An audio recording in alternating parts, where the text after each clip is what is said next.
We waited on Scott, right? Yeah, he was gonna get his You got your step license. glasses, yeah.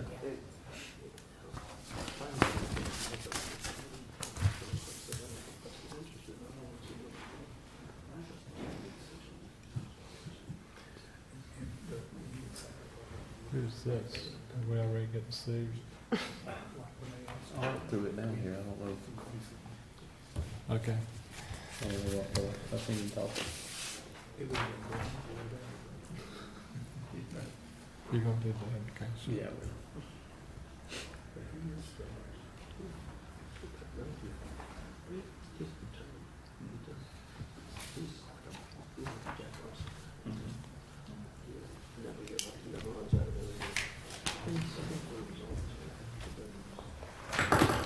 I didn't bring my red pen. Shoot, he's out there smoking, I know what he's done.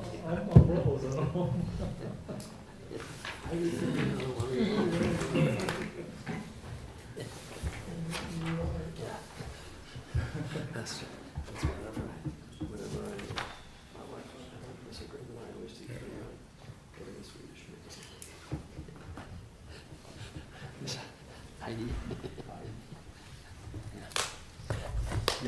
Well, that's about time. No, Scott, we're not waiting on you. No, we're not We waiting don't on you, never Scott. wait on you, Scott. Oh, okay, all right. Who's out there doing? How are you? I'm here. Sword. Bone's rough, isn't it? It sucks. What it does. Okay. That's Your it. wife didn't set you up. Your wife didn't do that to you, did she? Kind of makes you wonder. At this time, we will call the November 16, 2015 Walton County Zoning Board of Adjustment to order. If you would, please stand as we have our invocation, followed by the Pledge of Allegiance. Kevin, if you would, please. Father, we come to you tonight just thanking you for this opportunity that we can just gather together here and just deal with the business before us. I just pray that you just help each one of us have clarity and understanding on everything that we do and just have good judgment. I just pray that you'll just be with us through the meeting, and we just pray that everything that we do is just honor you. For it's in Jesus' name we pray. Amen. Amen. I pledge allegiance to the flag of the United States of America and to the republic for which it stands, one nation, under God, indivisible, with liberty and justice for all. Thank you. You may be seated. We do appreciate all the board members here tonight. We were hoping to have several items on the agenda here so we could have a full board. We do appreciate everybody and our legal expertise, Mr. Davis, and our Secretary Carey, along with the other planning department personnel. We appreciate it. Are there any announcements that need to be made? Mark, do you have anything? We're going to get to that. I just wonder if we getting any lawsuits or anything like that. Anything? Oh, there's always lawsuits. None involving the school. Well, good deal. Okay, Mr. Dice, what are we doing tonight? Mr. Chairman, we have a couple things. One, the meeting scheduled for next year, you have in front of you. We do have it in front of, yes. We need to have Me on it this adopted. Is that your stuff? We have a list of meetings for next year. May we have a motion to accept this? So moved. Second? Second. All in favor, aye? Aye. I did. So we have adopted all the meetings for next year. And our meeting for next month is going to be what day? Wednesday, December 16th. Wednesday, December the 16th. That's this year for our next meeting, right? Yes. Mr. Dice, how many items before us tonight will be continued? Mr. Chairman, we have 2 items to be continued. The first one is number 2 on your agenda. It's HMC Development Appeal. And the request is to continue until the December 16th, 2015 meeting at this place and time. And then also we have number 5 on your agenda, the Frances poll appeal. And we are requesting that to be continued until the January 28th, 2016 meeting at this date and time. At this place and time. We probably need to do those separate. Do we have a motion to Item number 2, HMC Development, continue to December So, 2nd. second? All in favor, aye. Aye. On the item number 5, the Franchise T-Pole Appeal, January 28, 2016. Motion to approve that. So moved. Second. Second? All in favor, aye. Aye. Thank you, Mr. Dice, we appreciate it. We will give each and every person here tonight the opportunity to speak before this board. However, if you do plan to speak before the board, we ask that you will stand and raise your right hand, that the testimony that you will give will be the truth. So at this time, we will have the swearing in of the witnesses. Each and every person here that's going to speak, please stand. Thank you. Do each of you solemnly swear or affirm the testimony you're about to give before this board will be the truth? Thank you. Thank you. You may be seated. First item on the agenda is John Fowler variance request. Who's here to present that? Ms. Henderson? Melissa? Melissa? Yes, we changed it back like it used to be. All right, that was wonderful. Melissa Ward, First Action Lessor, representing the Mr. Fowler, for Mrs. Fowler on a request to get variance from the setback. I have some.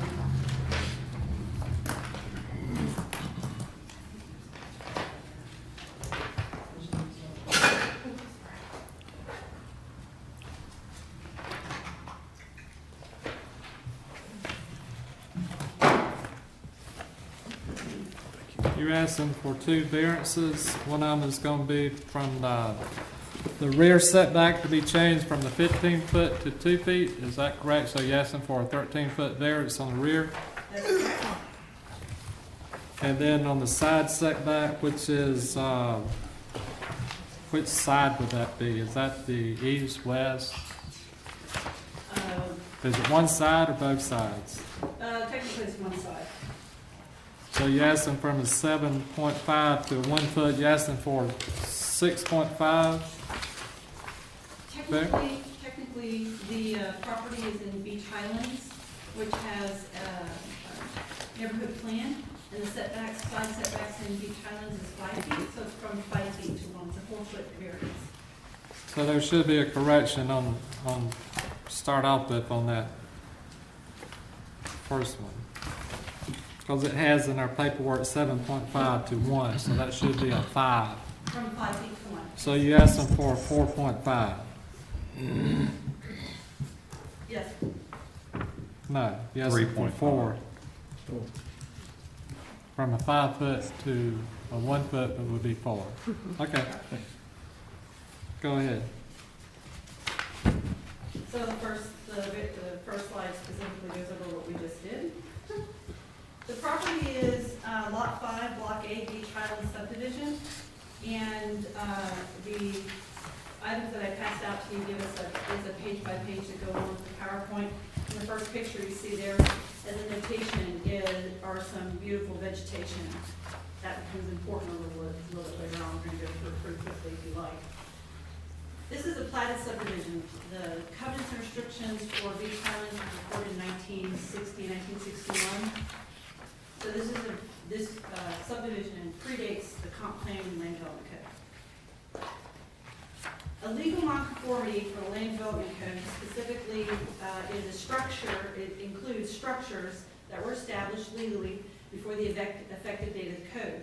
This house was built in 1990, before the current code and comp plan were in place, and in fact before they had a valid building department. The applicant purchased the property in July of 2015. House is pre-existing. And the standards of the code applied when they built the house, it encroaches the setback. Okay? The house is very unique to the property because the house, when it was built at an angle so that you could see out across the Dune Lake and off the Gulf of Mexico. The western corner of the house falls approximately 7 feet in the rear foot, 15-foot setback. The section 802 of the Land Development Code talks about the unique conditions of the property being a consideration during a variance request. So we're going to discuss how this property is unique. We're going to discuss how the development of it predating the code is unique, so that we get to the point where we understand the situation that the present owner is in today. On your screen is an aerial of the property. As you can see, just south of it is Stallworth Lake. It's a very beautiful coastal dune lake.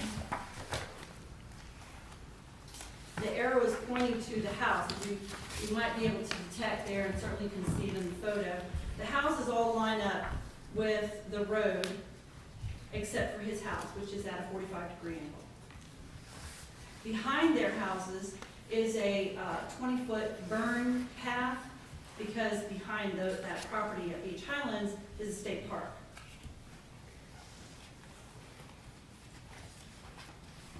The next item on our list is the survey, the build-out survey, and the proposal for putting in the pool. As you can see by the drawing, the pool does not extend past the corner of the house. The area that looks like it goes all the way to the property line is actually pavers. Is that pool in? No. That's not in. No, he's asking for a variance to put the pool in.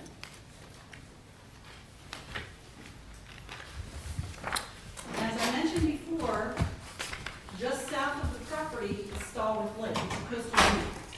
Coastal dune lakes are unique, many of you know, to the area, and they're special. They have to be treated just a little bit nice and gentle. And in particular, the Land Development Code and Comprehensive Plan propose to preserve the area that's around the coastal dune lakes by keeping native vegetation there. And in fact, once you've utilized some of that property that's next to it or is it near the tributary, you cannot clear it more than 25%. The house is essentially more than 25%. The area that's within the coastal dune lakes protection zone on the property is the front yard, where you normally put the pool. It has beautiful vegetation that should not be destroyed, and the 25% is the driveway getting to the house. So he's not able to clear it anymore for the pool. This is a depiction from the Walton County GIS department showing the coastal dune lake protection zone. The blue area around is the protection zone from the Stallworth Lake, and the green area that overhatches actually is from the tributary off of Stallworth Lake. These are pictures from Mr. Fowler's property. Untouched vegetation that the county, by their very comprehensive plan and land development code, says should be in place. 25% is the driveway that goes to his house. You can't clear anymore. Walton County staff report on this particular variance request says that the code says that you have 7 things that you have to meet in order to be granted a variance for hardship. So of those 7 things, let's just go down the list. The variance request doesn't injure the neighbors. This is in the Walton County staff report. The variance request is not contrary to the residential preservation land use category. That they need a little bit more evidence concerning the unique circumstances of the property, which we'll be providing you. That you need a little bit more evidence necessary concerning the strict application of the code for it to be adverse to the applicant, which we'll be providing. And that you need a little more evidence necessary concerning the minimum variance possible to achieve its purpose for the variance to be approvable. The granting of the variance will not impair the neighborhood, and variances are granted to provide relief for the strict application of the code. Right now, the Land Development Code, under the Beach Highlands neighborhood plan, says you have to have a 5-foot side setback. That 5-foot side setback will prevent him from being able to utilize that little bit of property that he has based on a 45-degree house to be able to put in that pool. We're reducing it down to 1 feet, reduces it by 4 feet, obviously giving him some allowance. The strict application of the code and the comp plan is that he can't clear the rest of his front yard. It's vegetation that must be maintained for the health and welfare of a very sensitive coastal dune.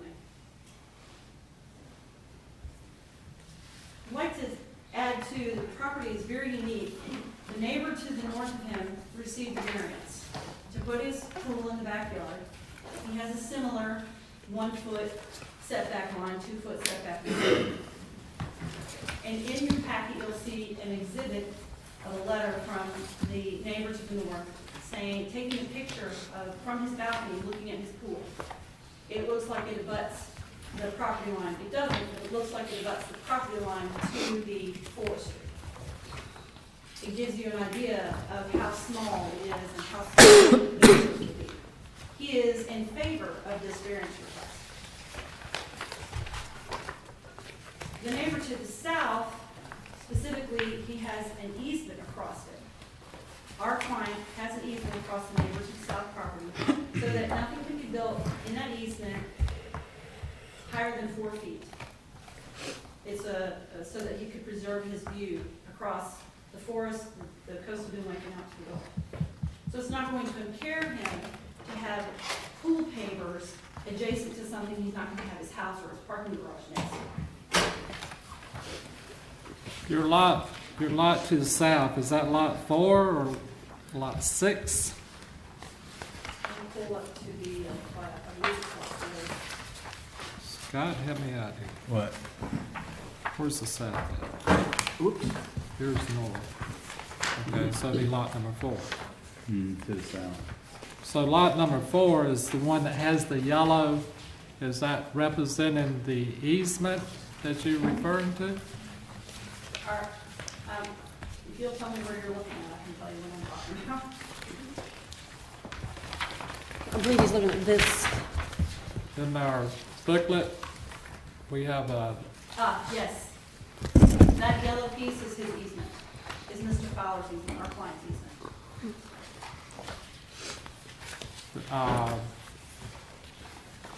is your client on lot number 5? Yes, sir. And your client has an easement over Across. lot number 4? Yes, sir. The easement provides him the ability, the easement limits the height at which anything can be built, and that within that easement, no higher than 4 feet. Is that Mr. Fowler's easement? It's for his benefit. Yes, sir. It's referred to as his benefit in the Yes. easement. Right. And that's where you ask him for a variance also? Not in the easement. No, but adjoin that Adjoining, boundary adjacent to line. it. Right. The boundary between the two properties, the easement's over here, Right. the pool will be right here. Easement, pool. That's a unique situation. Yes. Okay? The property owner to the property of the south, where the easement lies over, has written a letter confirming his agreement with the variance. And that's lot number 4. Yes, sir. And you have lot number 5 Mr. Fowler has lot number 5. that agrees to it. Yes, sir. And lot number 6 agrees to it.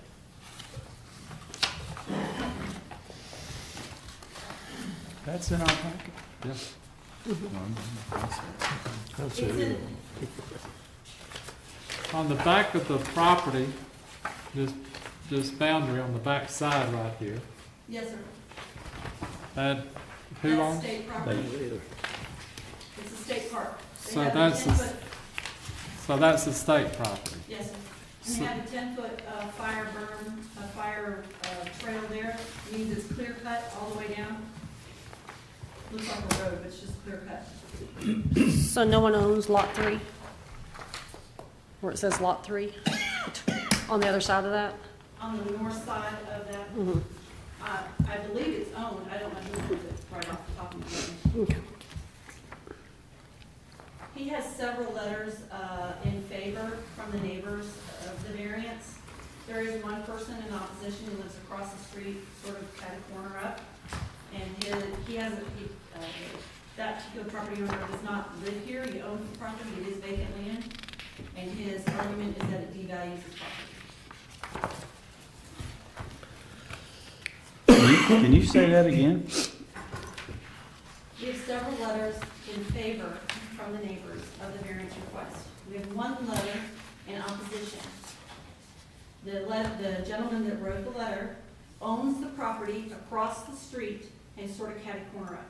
Okay, I got you. He's opposed because it will devalue his premises, it will devalue his property value. It is a vacant lot, and he does not live here. Okay.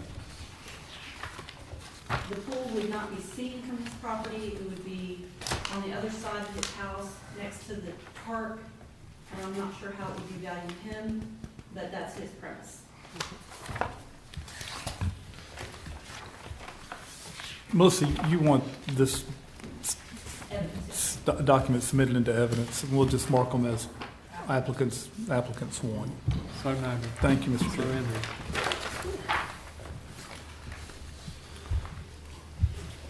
So specifically, what we're asking for is a variance to make a small pool. Without the variance, the pool, the size that he could build is about the size of a surfboard. There is a picture of that in the application that he submitted when he submitted to the county. I saw it. So just to recap, it's unique in that the coastal dune lake protection zone requires that he is not able to clear any of the vegetation on the front half of his property, because his driveway takes up the 25% that would allow him to get to his house. His property behind his house, which is at a 45-degree angle and was built prior to the Coastal Land Development Code, is already cleared, but in order to build it, he needs a variance against state property and 2 property owners who already agree with the variance. And he have an easement. He has an easement. He has an easement. Okay. You have any questions for me? Yes, I do. What, Here's on a this, picture of the pool of the neighbor. on this particular chart, I don't know how you want to classify it, but it's in our packet. Yes, sir. What is the part that is highlighted in yellow? That is the easement on his neighbor's property that benefits our client, Mr. Fowler. It is an easement, it's specifically a view easement. In other words, he cannot build, Mr. Fowler's neighbor cannot build anything over 4 feet high in that easement. So he's not going to build a house, a garage, or a shed unless he's a very short man, and he's not. And so it's not valuable for him to be concerned about that particular area. He's already granted him an easement, a deed easement to that area. He has agreed wholeheartedly for the variance. Okay. Ms. Ware, let me go back and ask you to clarify a couple of things you said earlier. Yes, sir. One is that, did you not say that Mr. Fowler bought this house in 2015? Yes, sir, I did. Okay, so he knew what he was buying here a few months ago. This is not something he's owned for 20 years. That's correct. Okay.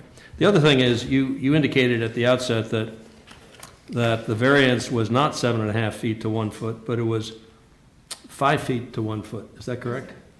Then why in this piece of paper that you just gave us does it say 7.5 to 1 foot? Yes, sir. When we first did the application process, Mr. Fowler submitted the application and had never come in met with us. When we first submitted, and even the last staff report presented for last month's meeting, it all said 7.5 feet. A couple of days ago, I was at the planning department for another issue. Ms. Schammel said, by the way, I forgot to mention this is in Beach Highlands. It did not occur to me that I even looked at the Beach Highlands neighborhood plan. Upon looking at it, it was discovered that it was a 5-foot side setback. So he applied for a greater setback and he's asking for a lesser setback. Moreover, the staff report that you received in your packet today, it includes a new line that wasn't in last month's staff report, clearly stating that it is a Beach Highlands neighborhood plan and that the setbacks were reduced when they adopted that plan. But the beginning of our staff report says the same thing my stuff does, because we didn't pick up on it till after last month's meeting was completed. Thank My you. apologies for that. That's all right. Thank you. Anyone else?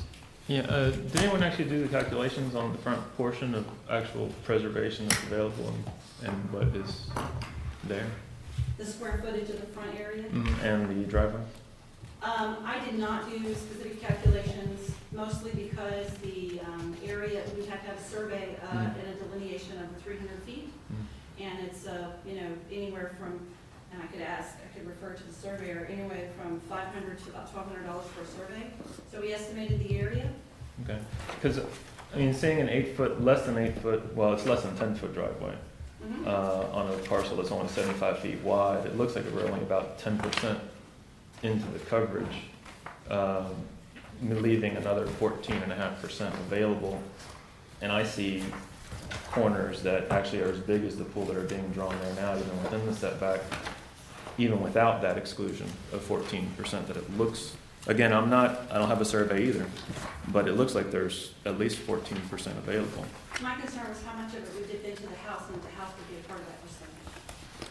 I can only go by, if we Yeah. had a survey, we couldn't go through that. My Sure. concern was that we were already exceeding our 25%, or at least close to it, so that the pool would not be practicable. Well, in the GIS, I know the GIS isn't perfect, but it doesn't appear to go past the center of the lot on the GIS again. It can be off by 10, 15, but it could favor you by 10 or 15 feet, as well as hinder you More by than 10 or that. 15 feet. And that's a fair assessment. Our client did originally want to have a pool in the back, because that's his porch, and all of his decking is in the back, which is where he would. Oh, I understand. Grandchildren, not have Yeah. grandchildren out by the highway, but, or by the road, not highway. I wouldn't call it highway. But, just to keep them in a more safe and contained area, but, if it comes to that, that's something that is, we would have to consider at that time. But we were hoping not to have to deal with it because of the possibility that 25% would be closer than just the 10% of the driveway, or possibly 10% of the driveway. Any other questions? I have a question. The pool this pool that's existing was approved in 2011? Yes, sir. So, and they bought their property in 2011 and knew the laws as well, Yes, sir. and were able to change that. Okay. I have one question. Do you know if staff opposed that variance at that time? 2011, I'm not sure, Mr. Fletcher, we could go back a couple of minutes without, right now, I can't tell you. Okay. I can tell you that, let me just, and with deference to the staff. The person to the north, his application specifies that he has a health condition. And so staff's report most likely said, meh, and left it to the board to make a decision. Because while it doesn't need necessarily a hardship, because some of the other conditions that may or may not have been on the property, it's a new house and things like that, they did not want to be on the record, I'm sure, saying, no, we don't want to help people who have a condition, a health condition. And the board, granted it in their mercy. Any other questions? We'll give you the opportunity to come back. You have a question? We'll give you the opportunity to come back. Ms. Shamble?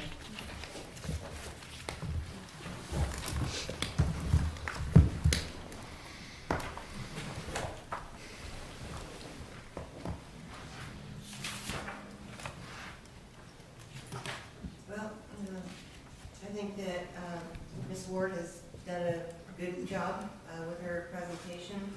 I would like to say that I am not positive if the minimum 5-foot setback that is in the Beach Highlands neighborhood plan, it does say a minimum 5-foot setback, whether that means that for those lots that are less than 10,000 square feet, because it was platted before 1975, that it allows for 5-foot setbacks, but I don't know that it meant that every lot qualifies for a 5-foot setback. It's a technicality, basically, so I think it's just something that We'll have to it's figure just out. it's a technicality, so not a big deal. But I think that I think they just need to prove to the board that they have a hardship, and that's really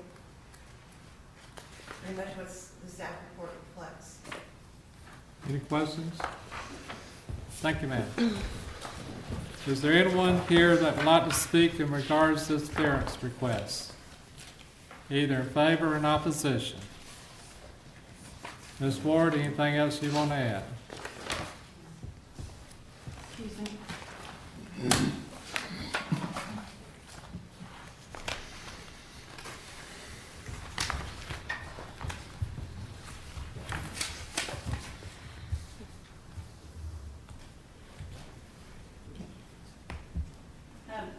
wanted to remind the board that some of the major concerns for the Fowlers include having safety concerns instead of having the pool near close to the road, and of course the coastal inland conservation requirements not to disturb the vegetation. Any other questions before we close it? Thank you very much. Motion to close the public discussion. So moved. Second. Second. All in favor, aye? Aye. Opposed? Motion? I motion to approve it, as Second. she's requested. I'll second. Discussion? Tony, we'll start with you. Well, there's a couple things. One is, it appears like there is certainly the possibility that there is more available coverage that can be used towards the front. I am sensitive to the preservation of that vegetation, even beyond the 25%. However, we just don't know because there is no survey to corroborate it, and there's no engineering to do an analysis of the actual areas that are being impacted or not. So to tell you the truth, we don't even know if it's possible. We don't even know if there is an actual hardship in terms of the coastal dune lake infringing into that area. I understand why we would want it in the back. I understand wanting to protect that vegetation in the front. But to me, those are all wants and not needs, and I don't think there's a hardship even shown at this point. You don't think that by putting a pool in the front yard, it might create, just the property that other neighbors, I mean, that is a little offset for most properties. To walk up and there's a pool. I mean, I don't know if I was their neighbor, I would want that, just because, for the kids' safety, even my kids may go over and play. Sure. And the kids make noise, they're having fun. Sure, but it is an option to have a pool. It's not a necessity or a requirement. If we were denying someone the ability to build a habitat, habitable structure, that's one thing. But a pool is a choice, and again, we don't even know if there's an actual hardship, and having it in the front and the back isn't a hardship. It's just a different way of utilizing the property. We're not denying someone the ability to utilize their property. We just won't even know if there's a hardship at this point. What's kind of unique to me is he has an easement over Lot 4. He has an easement, and an easement, it's kind of like ingress-egress easement over parcel of land. I have the right to use it. They have the right to pay the taxes. He has the right to take and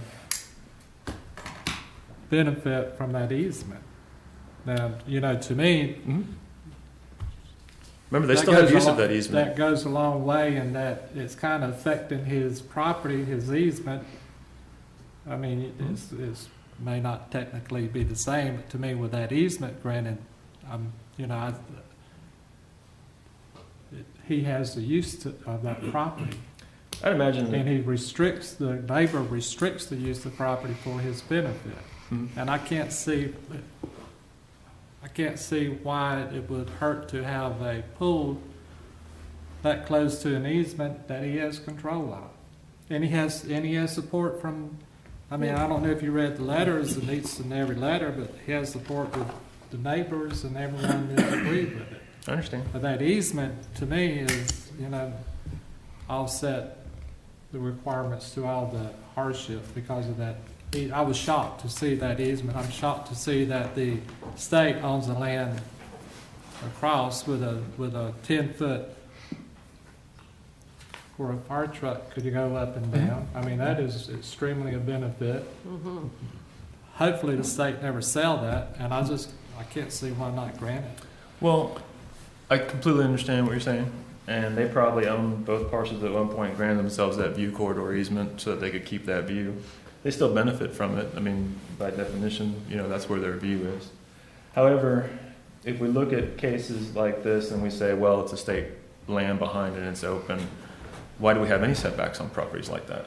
Why not just say, if you abut state land, you Because have they have no... the right to come and we can identify each one individually. Just like we did with the one on 331 last month or the month before, where the state came in and had that holding pond. Sure. And, we granted that easement. To me, there's not variance, there's not a whole lot of difference in the two. That's, Mr. Fletcher? Well, I kind of had the concerns and the thoughts that Mr. Miller had. If you buy this property and you know what the restrictions are, why would you buy it? And of course, they know they can come and ask us. But I'm trying to wear Mr. Fowler's hat. He probably talked to his neighbor and saw that he got a variance. And when I look at the pictures, it would look so much more compatible with the neighborhood to have it there rather than anywhere else on the lot. So I would be in favor of it. Tammy? You I good? voted to approve. Kevin? I agree with Mr. Fletcher that, it's adjacent to another property that does have an easement, that like you discussed, and the other neighbor already has this situation and it was gotten a variance. I don't know why you could approve one and not the other. That would, to me, be unfair. Well, the support of all the neighbors, too, impressed me. Right. Yeah. Yeah. Kevin? I would be in favor with, maintaining the preservation in the front and not having any impact on the neighbors and, with the easement in the state, so. Yeah, it's a very beautiful land. Scott? I'm good. Mr. Miller? Oh, I'm not good. I think this is a pretty clear case for turning it down. I agree with the county on this one. The applicant has not established that this would deprive him of reasonable use of the land. Having a pool is not a requirement. It's a luxury, and so I don't think granting it is necessary. Denying him use, or rather turning it down, is denying him reasonable use of the land. The other factor is the proposed variance will grant special privileges. I think this is a special privilege. I mean, if you grant this thing, then why have a land development code? Why don't we just take every case as it comes? So I'm firmly against it. Motion to close it. So moved. Second. Second. All in favor, aye? Aye. Mr. Miller, how do you vote? No. Well, we have a motion to approve the variance as presented. Second, Mr. Miller, how do you vote? Same no? No. You ain't changed your mind? Scott? Aye. Aye. Aye. Kevin? Aye. Tammy? Nay. So we have 5 out of 7, so you do have your variance request approved. Thank you very much. Next item on our agenda, Zero Holden LLC is the appeal of the director's You decision. want to go first or not? I wake up every morning and have that. You just don't ever shut up. You may go first, I mean, we can go No, first, however you no, want. I'm joking with you. What do you, go ahead, explain to us what we're doing. Which one is this now, Wayne? This is number 3 on Three. your Seagrove Holdings LLC appeal. Mr. Chairman, this is a case where staff was asked to make an interpretation of the Land Development Code regarding section 40302A, which is found in some of the environmental portions of the Land Development Code. And basically, the part that's in question is 40302A. I'll read to you. I've got a copy if you'd like to see the actual language. Can I add something? Sure. We're looking at parcel number 24-3 South 19-250-50-00-0061. Yes, sir. There's no information as far as where it's located. Would it be asking too much that our board members be provided that? Sure, we can certainly do that for you. And if you want us to come back to it, we can. If you want to go to the next item, we can make some copies, I'm sure, through our GIS and show you some photos of that. In your GIS, is there a possibility you could identify the wetlands on the, I believe they have that capability on the GIS? I mean, it's not necessary because I think anytime there's an appeal, I do think that we need some information as where it's located, and it's not like I need a picture. we're Well, but here's, and I don't mean the appeals, it's really, the appeal is not a site-specific issue, it's really more of a global issue throughout the county. So if you have an issue, it wouldn't pertain to a particular site, that would be an appeal over the interpretation of the code for anywhere in the county that would met that criteria. Mr. Chairman, we'll be glad to give those photography for you. Well, I understand your position on that, but would it not help the board to have clarity what you may consider as a stream and what the appellate may consider as a stream? I mean, that is getting to be a sensitive issue throughout our country, and I just think it's necessary for if we have, because wetlands is identified in the soil index as a particular type of soil and, with certain characteristics. And then there are some dry streams which, may be up in the country, may not be identified. But I just think that each board member should have the opportunity to see the location so we can reflect to what you speak of as far as the high water mark. Am I correct or not correct? Yes, sir. I mean, that'd be helpful. We'd be glad to do it for you. This is really about a stream. And what's considered a stream, what's not considered, what's considered a stream, what's considered a ditch. So, Mr. Chairman, we'll be glad to make you those copies. Well, let me ask the board members. Does each of the board members want a visual of what we're speaking of, or would you rather not? Yes, I would like to see it. Now, I pulled this up. Hopefully, it's correct. So I think if it's okay with the what's your name, sir? Todd Harris, and I'm here for the appellant. And I do have several photographs that I was going to provide to the board members as well as evidence in the matter. Well, we'd like to give them, if that's okay. Sure, yes, sir, absolutely. Okay. Well, let's give. How long do you think it would take for you to do that? Probably 10 to 15 minutes. The next case, Mr. Chairman, we should be ready at the next case, if that would be helpful. Have you got a survey on this, please, Wayne? No, sir, this is not part of a development order or anything else. I understand that. I understand that. I don't have a survey for This is. But what you're asking about the mean high water line and whether or not it's tidal or not. So what you really, I'm not going to say anything. Well, and I guess here, this is part of an older development order that this stream was permitted, and Mr. Carraway's here to discuss that. It was permitted by, I believe, DEP and Fish and Wildlife Service as a stream, and Mr. Carraway did a site visit where he witnessed the stream characteristics. That's what we planned on presenting. But again, we'd be glad to make those maps for you and show you that through the air photography. But we also have the witness who went to the site, looked at the site, and can give you the description of what one of our environmental planners witnessed on the site, as well as discuss some of the permitting for that stream on some of the prior development orders that was approved back in 2008, I believe, or sometime. Oh, so he's going to come up and explain? Yes. Yeah. But Okay, cool. But if you want to get the photography, we'll be glad to do that for you. Well, that's no problem for us at all. We can get that for you. Well, I'd like to have a picture. Okay. Worth 1,000 words. We're going to give them the opportunity to get us some information, so we're going to move on to the next item. Yes, sir. And we'll pick it back up right after that next item. Sure. Okay? And the next item is going to be number 4, Forest Lakes Entrance Gate Variance.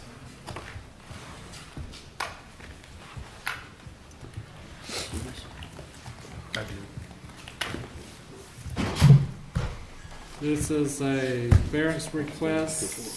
State your name for the record, please.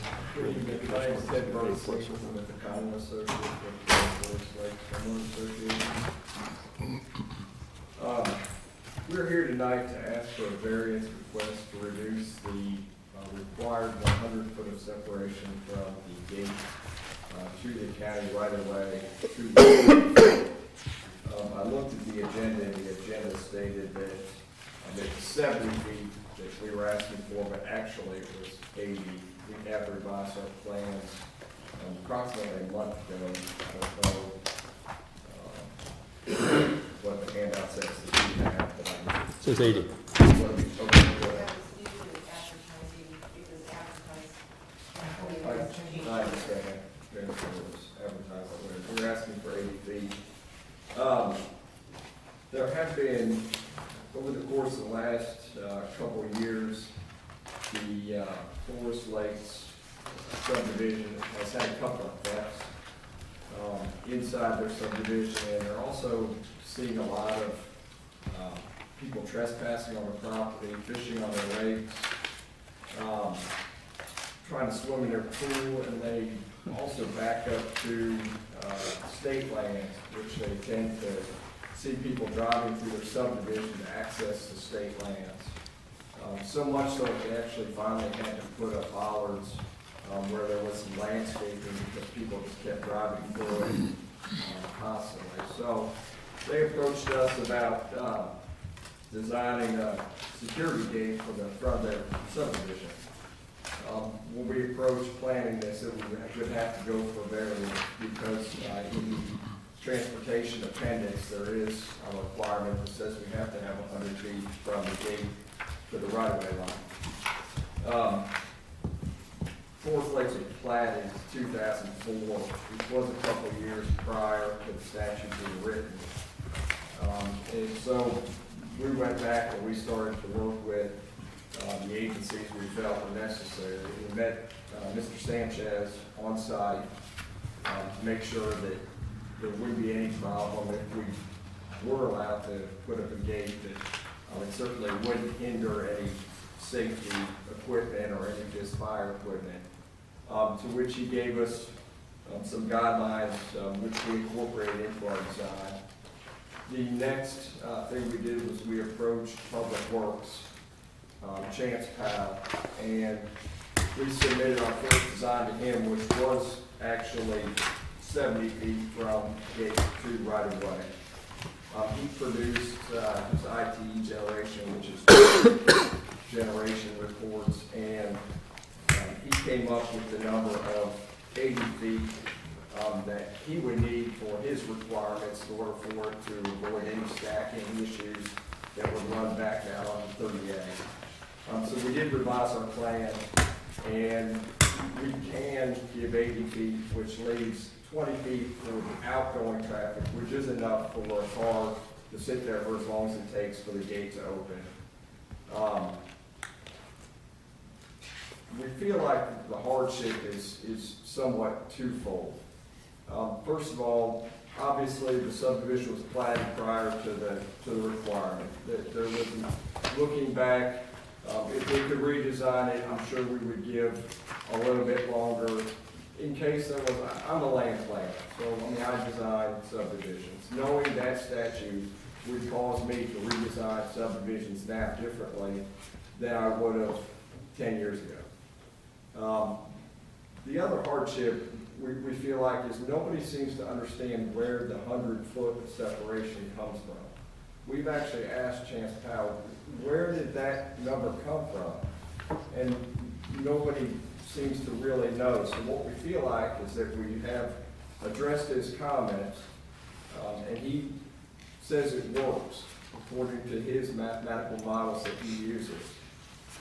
So we feel like as long as we can provide that, I mean, these are the experts of the county that are giving us this direction, and we are meeting their requirements. So we almost feel as if the 100-foot rule in itself is the hardship for us because we actually can accommodate everything that's been asked of us. I think it's important to be said that we can provide 100 feet from the gate to the edge of pavement. We actually have 103 feet, but it's to the right-of-way line that's written into the requirement. So that's where we're generating this request for variance. Well, let's look at we'll start with this one, okay? Yes. It appears to me, I think from the platted plat, that you have 100 feet from the right-of-way to, you have 98 feet, and you have 100.35, and then you have 98.75 from the right-of-way to the, so this is 38. And you're saying from the right of way to this gate right there is 80 feet, is that Yes. correct? Why can't you take that gate, move it up here and offset this gate? Your gates will offset, but you would get your 100 feet because the concern, I think, of myself and most board members is 38. Right. And traffic is a nightmare down there, in my understanding. I don't go no Right. more because I don't like traffic. So why can't you move that gate up? Absolutely, I understand what you're saying. If you move it up to 100 feet, it does two things. One, it interferes with pedestrian walkway across the entry road. The other thing it does is, if you have a gate that actually is basically at a four-way intersection, you've now created a whole nother event that stresses the entire workings of that four-way intersection. It's actually a health and safety issue. Is it a four-way stop? Yes, sir. Isn't it contained within the subdivision?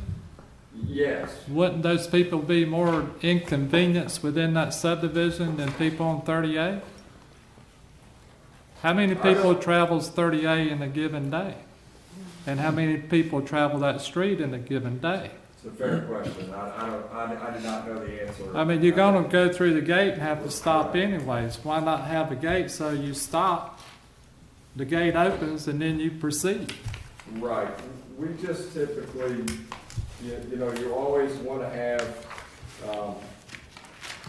I think what it does is if you have people crossing Okeechobee, going from one side to the other, and you introduce a gate, the time it takes for somebody to sit at that gate and then the gate raises up, by then I think you may have somebody that's crossing that intersection that could potentially hit that car.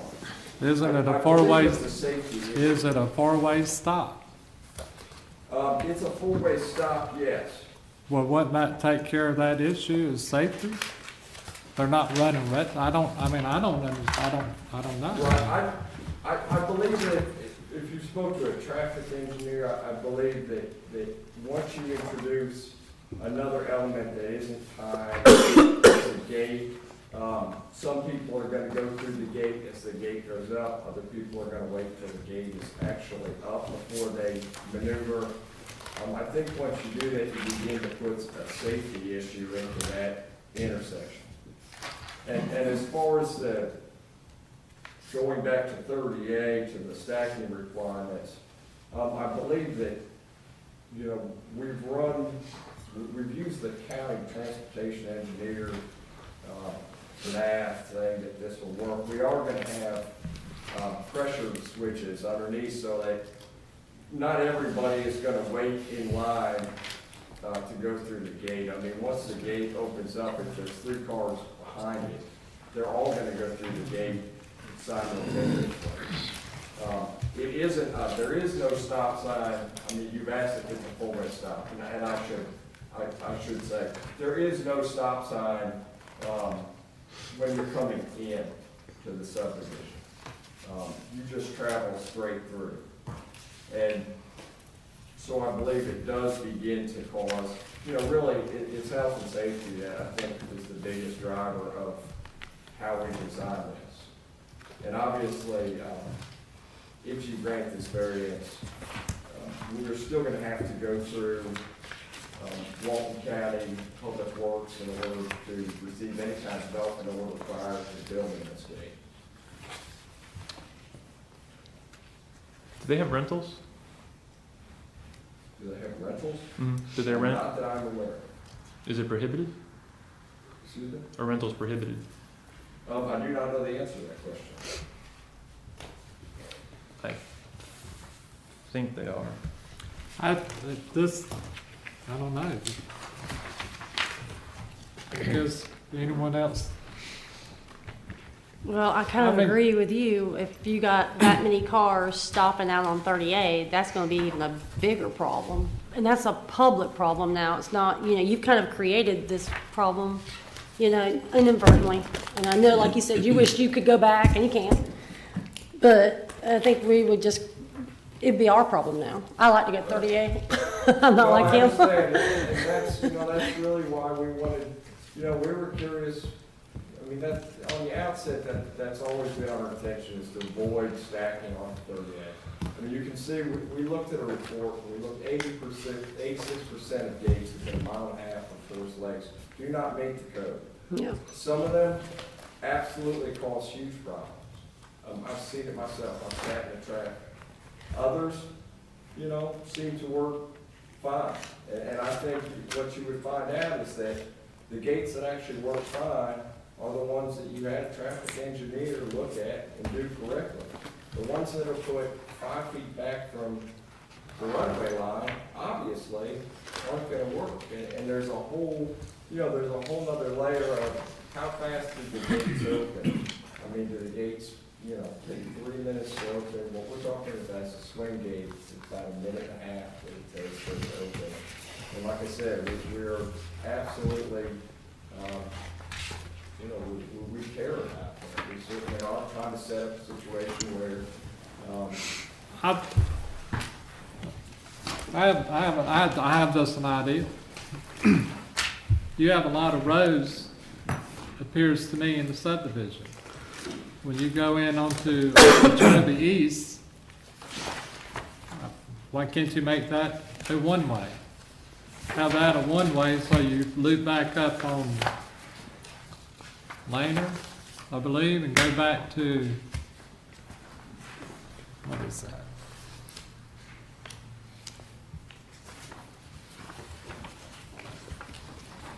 Redesign your roads. Have y'all thought about that? We have not discussed making roads one-way roads and redesigning them. No, we have not.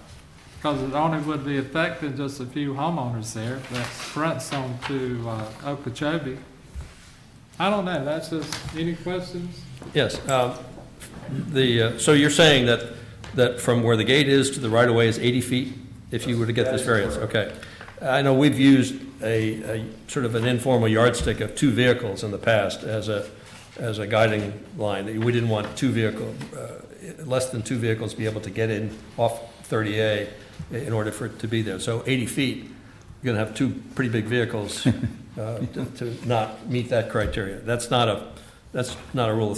I mean, not a rule we have, but I know we've used that in the past. Did you put this together, by the way? I did. This booklet.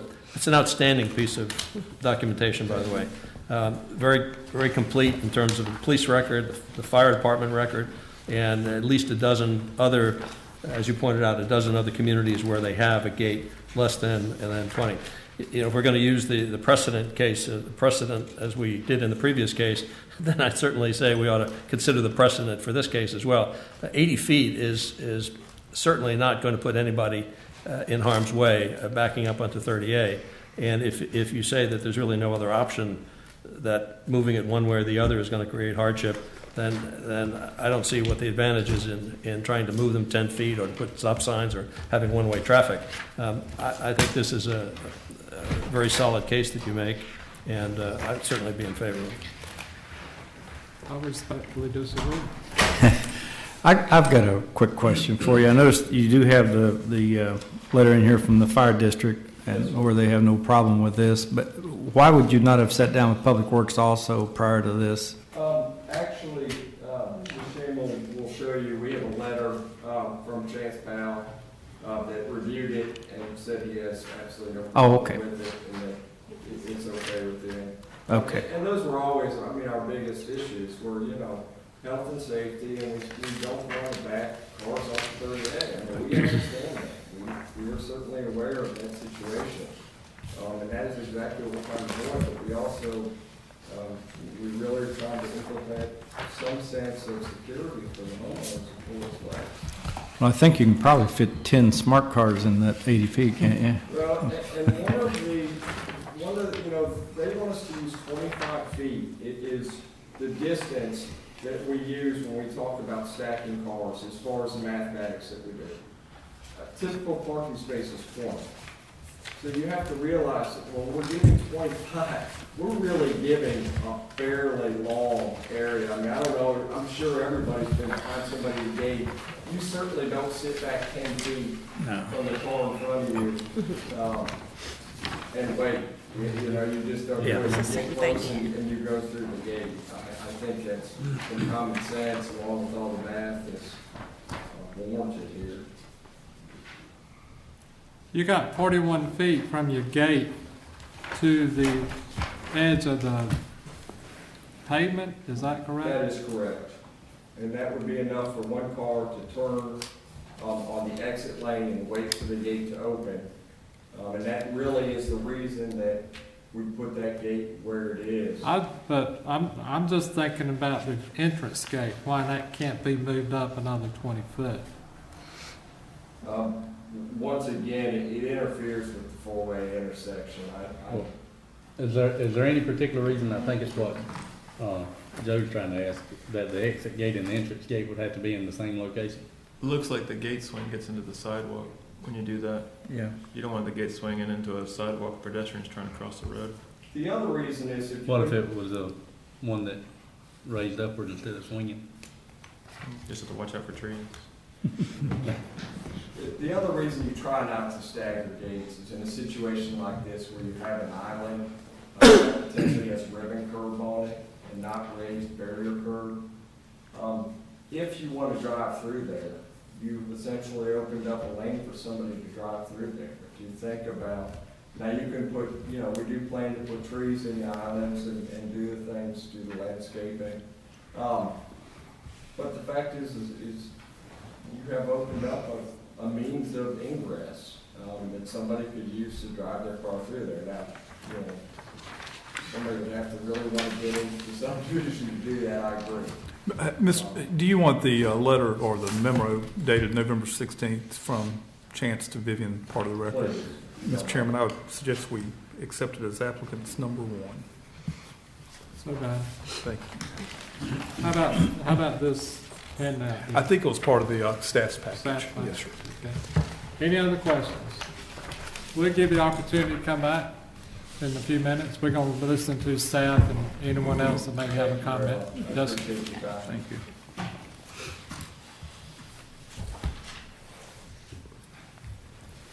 Where's Miss Brown tonight? He's in Portugal. How about that? We're coming back to Portugal. Okay, I don't guess he could be here tonight, could he? I hope he makes it. Yeah. I've presented one gate variance request to this board previously, a number of years ago, I believe now. They were asking for, I think, a 80-foot variance, and obviously, we're not able to grant that. Public Works could not make it work. I don't think the fire department could make it work. The applicant has worked with both Sammy Sanchez of the fire department and Public Works. Chance Powell's first response was that he could not make it work at 70 feet. So they did go back and revise it to the 80 feet, and that did satisfy Public Works comments. It's another one of those where is a gate, is this a hardship or not? Is not having a gate a hardship? Is it necessary for the use of the land? I think that's another thing that you have to take into consideration is the packet that the applicant did and look at the sheriff's reports and see if, if it's a health safety issue that you can consider on this. And as far as the county is concerned, the entities that needed to review it have done so. And if you do approve the variance, we would put the comments from Sammy Sanchez and the fire department as a condition in the final order. Do you have any questions?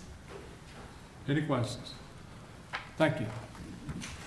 Anyone else here would like to speak in favor or against this variance request? Anything else you want to add? No, sir. Thank you. Thank you. Motion closes public discussion. So moved. Second. Second. All in favor, aye. Aye. Motion. Make a motion to accept the variance request. I'll second. Who seconded it? Yeah. Discussion. Scott?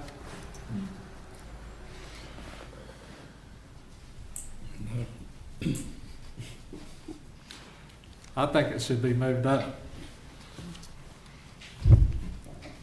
Motion closed discussion. Tony, you have anything?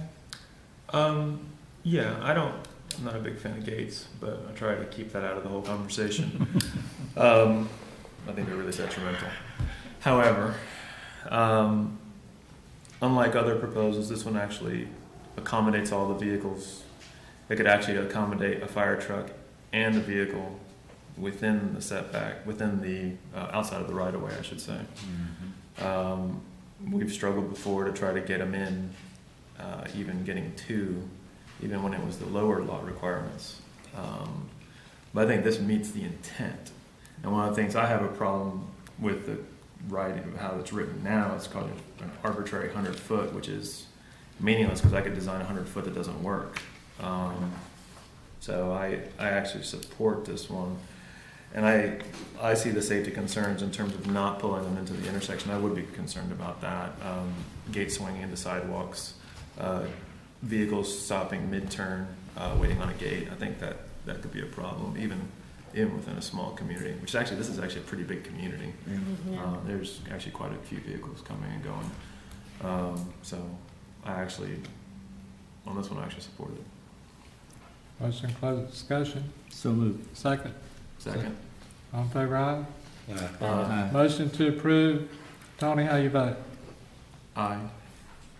Mr. Aye. Fletcher? Tammy? Aye. Kevin? Nay?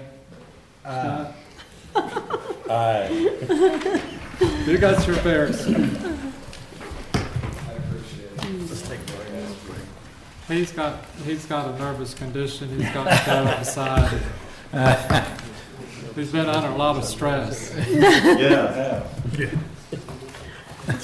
We'll take a 5-minute break. I like that. Drink of water.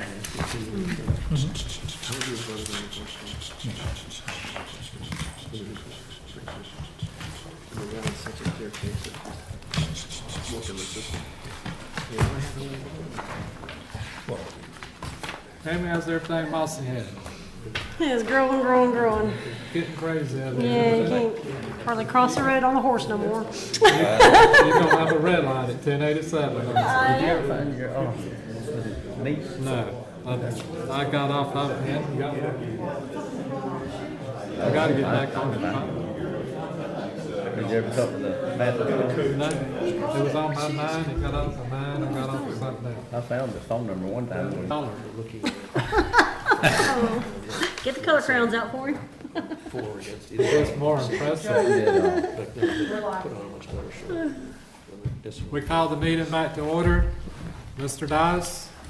Thanks, Chairman. Again, we're here for the Seagrove Holdings LLC appeal. As I said before, this is an appeal regarding what is a stream, what's not a stream. Staff was asked to make an interpretation of this particular provision of the Land Development Code, and we consulted with our environmental department, which is Scott Caraway, who's also here, and determined that this was indeed a stream. This is important because there's a setback, a 50-foot setback from any stream. And that's why this is an important issue for this particular development. I will say, Scott will go over in a minute, there's a previous development that was here, as we mentioned earlier, that was permitted and approved, that had a DEP permit and also a Fish and Wildlife Services permit, indicating this was indeed a stream. Mr. Caraway also visited the site personally and witnessed what he believes to be stream characteristics, and I'll ask Scott to come up right now and kind of go over that and also go over the photography that we passed out in front of him.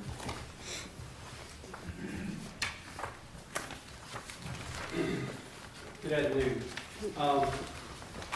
The document that I have, State your name, Scott. Scott Caraway, Ward Wall County Public Works from the Environmental Department. The aerials you have before you are 4 aerials. The top one is a 2013 2007 and a 2005 aerial photo. Just to give you a little idea of where the property is located on 38 in Cedar Beach. Right there, you'll see Somerset Bridge and that road to the north of 38 right there in that development. Right to the east of that is the Tom Thumb and Cedar Beach. So if you know where the Tom Thumb is, we're talking about a piece of property to the south and east of Tom Thumb and Cedar Beach. The aerial does not show any wetlands. The piece of property does not come up any national wetlands inventory layers. Those layers are very generic, so sometimes it may be accurate, sometimes it may not. So it didn't show any wetlands on this piece of property. The stream that we're talking about, and the piece of property we're talking about is highlighted in blue on your aerial photography. The stream we're talking about generates on the property just to the east of the highlighted parcel, just south of 38. It traverses in a northeasterly to southwesterly fashion, goes across the client's property, and then it discharges behind Legacy Condos. And Legacy Condos are the one located just to the west of the highlighted parcel. The reason we went to the site is we were provided a letter from the applicant, and they basically stated that the stream in question was a drainage course and not a water feature. So I conducted a site visit to the subject property, walked the entire stream. It shows all the characteristics of the stream. It has a fine water channel. It shows there's fish swimming in the stream. I've worked for the county for 9 years, and I've been to maybe not this subject property, but Legacy Condos, and I have seen this stream discharge out onto the beach. The health department has actually done some water testing in this stream over the past several years. So based off my site visit and reviewing a past development order application that was submitted to the county, that past development order application was for a condominium on that piece of property. The applicant had to get DEP permits because they were going to build a con-span feature over that stream. The DEP permit actually referenced it as a stream. There was photos in the DEP file where they had a representative from the U.S. Fish and Wildlife who basically characterized it as a perennial stream. Even back in 2004, that he indicated there was fish in that stream at that time. So, like I said, the reason we went through there was to determine whether it was a stream or whether it wasn't a stream, and it is my determination that it's a stream. Any questions? Where's the headwater at? The headwater is actually south of 38. It's what I would call a seepage stream. There's a slope to the property. The drainage in that area comes there, and then when the water reaches a certain level, it pops out of the side of the hill. So it generates south of 38. It does not go north of 38. That was my question. Okay? That was my question too. Yes, sir. Any other questions? You said the water had been tested. What kind of testing and results did they come The up reason with? it was tested was there were some high bacterial levels, I think, in the ocean at that time, and then there was some concern about the bacteria in that stream, and so they did some testing to try to determine whether it was coming from sewage or some other areas, and it determined out it was from natural causes, like raccoon tracks going to the stream and drinking water. So there's a lot of wildlife utilization in the area. What's So it was just normally occurring bacteria. What's the deepest part of the stream? To be honest with you, I just looked at the channel. I didn't actually look at the depth. I would guess in some areas, most of the stream is very shallow, probably 6 inches, 8 inches. There are some areas where it starts to drop off, and may have a certain pool that may reach a foot deep. It just looks like a drainage ditch to me. I'm sorry. Mr. Carroll, what happens when it reaches the dune or the beach itself? The Gulf, depending on the dune system at that time, because the dune is very dynamic, so it may have a flat dune, it may run off out to the Gulf. Sometimes as the dunes are built up, they'll just sit there and puddle behind the dune. Does it not stagnate when that happens? It does. When it sits up behind the dune, it will stagnate because it doesn't have anywhere to go. And then as the dune, the tides change and the dune lowers, it discharges out in the Gulf. Scott?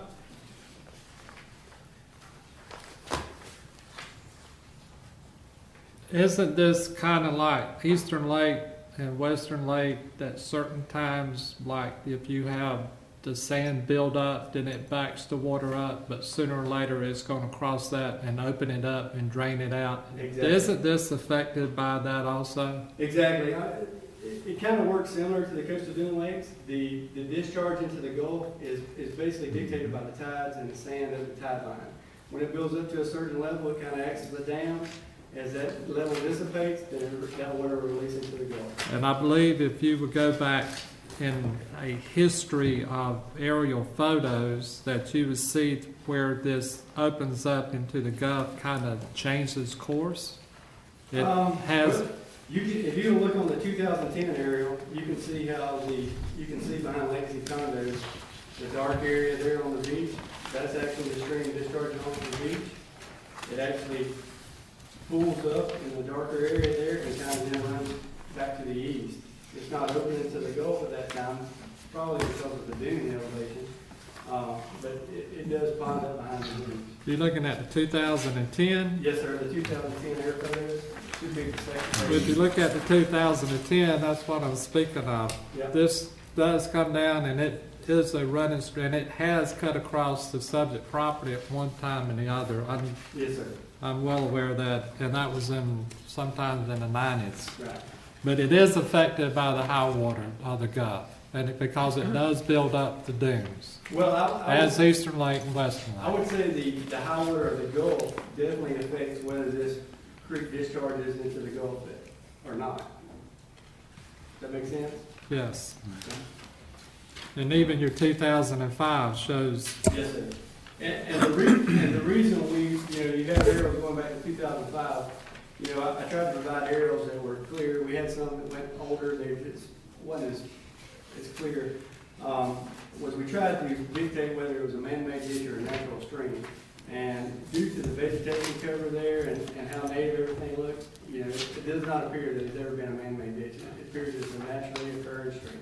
But there again, there is a soil index that shows the type of soil. And I do have the book in the truck if I need to go get it. That would identify that. I forget the name of it. It's classified as A, which is, if you would read the definition of that, it's not a ditch. That particular is a wetland type soil of nature. Is that correct? Do you have that? Yes, sir. I was just provided, according to the soil map, there is a strip of land in here which is a doorman Pamlico, which is a soil type frequently found in wetlands. And it would list the vegetation, and it would give the depth of your type of soil that classifies that as wetlands. And if you take a ditch is a different subject than a wetland stream. And if you would take that, I'd be glad to, if he would, maybe provide it. But it would give you the definition of that soil texture is so different. If you go 100 feet from that stream, then your soil texture is different. If you go 100 feet to the north or any direction, it would change within that area. Am I right or not? And you should have something to identify that. The map I've got, it doesn't clearly show you. You don't have the old-fashioned soil book? I don't have that it were with provided? I don't have it with me. Now, I can provide a soil map. And we did look at the soil map, but again, what we were really looking at is whether it was a stream or a natural. But if you look at that soil map, you're going to see the index, the soil index, that with classification that give definition of that soil texture. Scott, typically how wide is this stream? I would say a foot, 2 foot. Maybe wider in some areas as it gets closer to where it discharges onto the beach. It probably is stagnant most of the time, is it not? Actually, no, there's running water there. I mean, the times that I've been there, there's been steadily running water. Is it eroding the dunes when it does that then? It does erode the dunes where it discharges off their property behind Legacy onto the dunes. I had a question. Just in your experience, I mean, fish don't usually live in a ditch, right? That's my Okay. They normally don't live in 6 inches of water either. They're not very large fish, but they are fish. Right. Any questions, Mr. Galloway? What about the applicant's question of establishing the mean high water line and not being able to establish it, or unless you're saying that it's definitely tidal. But is it tidal, or is it pressure buildup and just the changes of water flow through those soils? Well,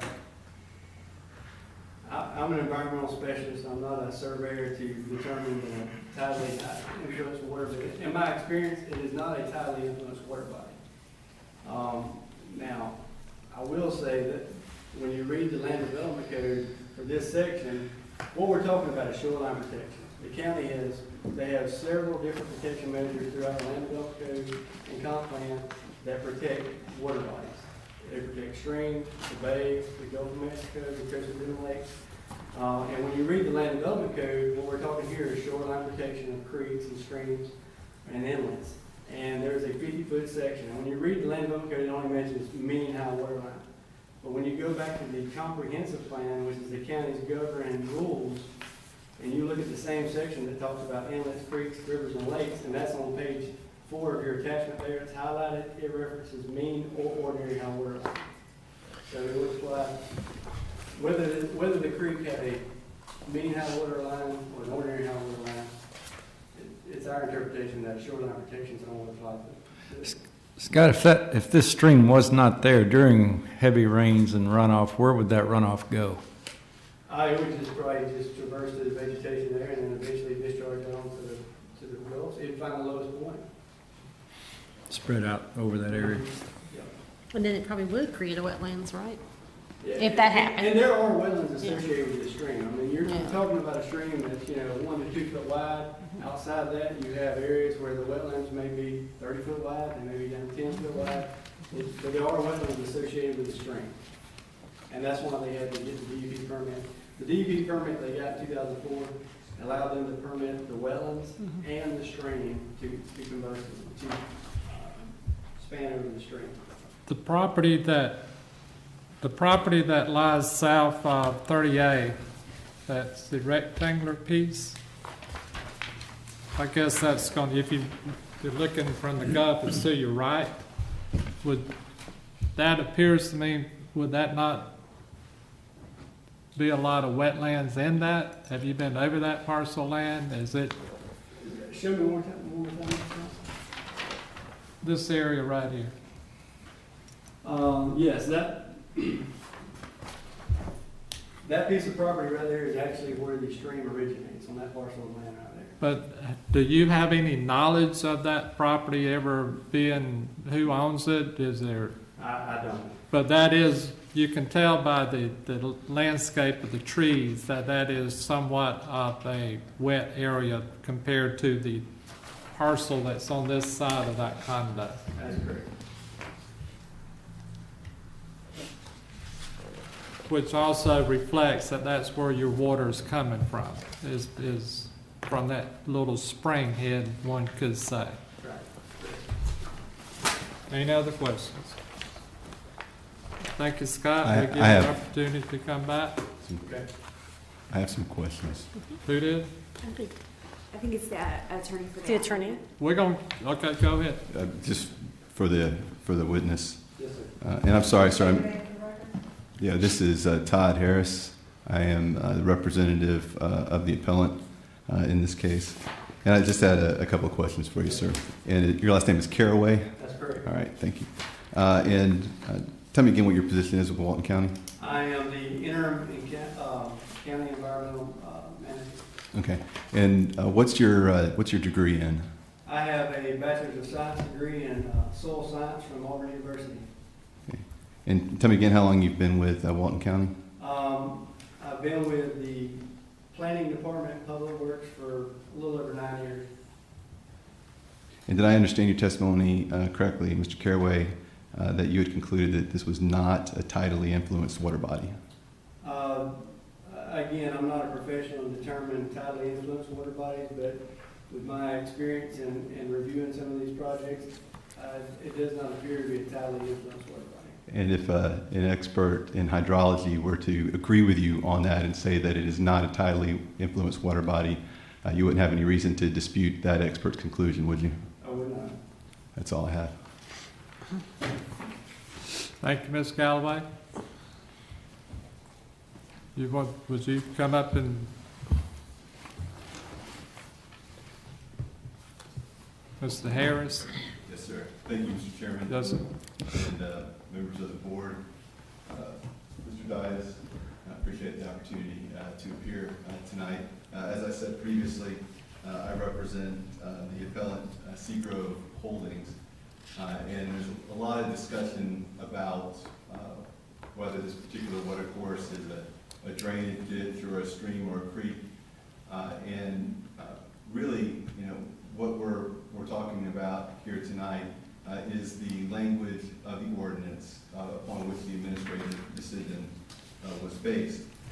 And that is section 40302A, which is what Mr. Dias was referring to when he said the water course in question is considered a stream and therefore subject to the protections contained in the Land Development Code 4.0302.A and 4.03.03. And so that's what we're dealing with tonight, is that particular section and whether that section should apply to this particular water course.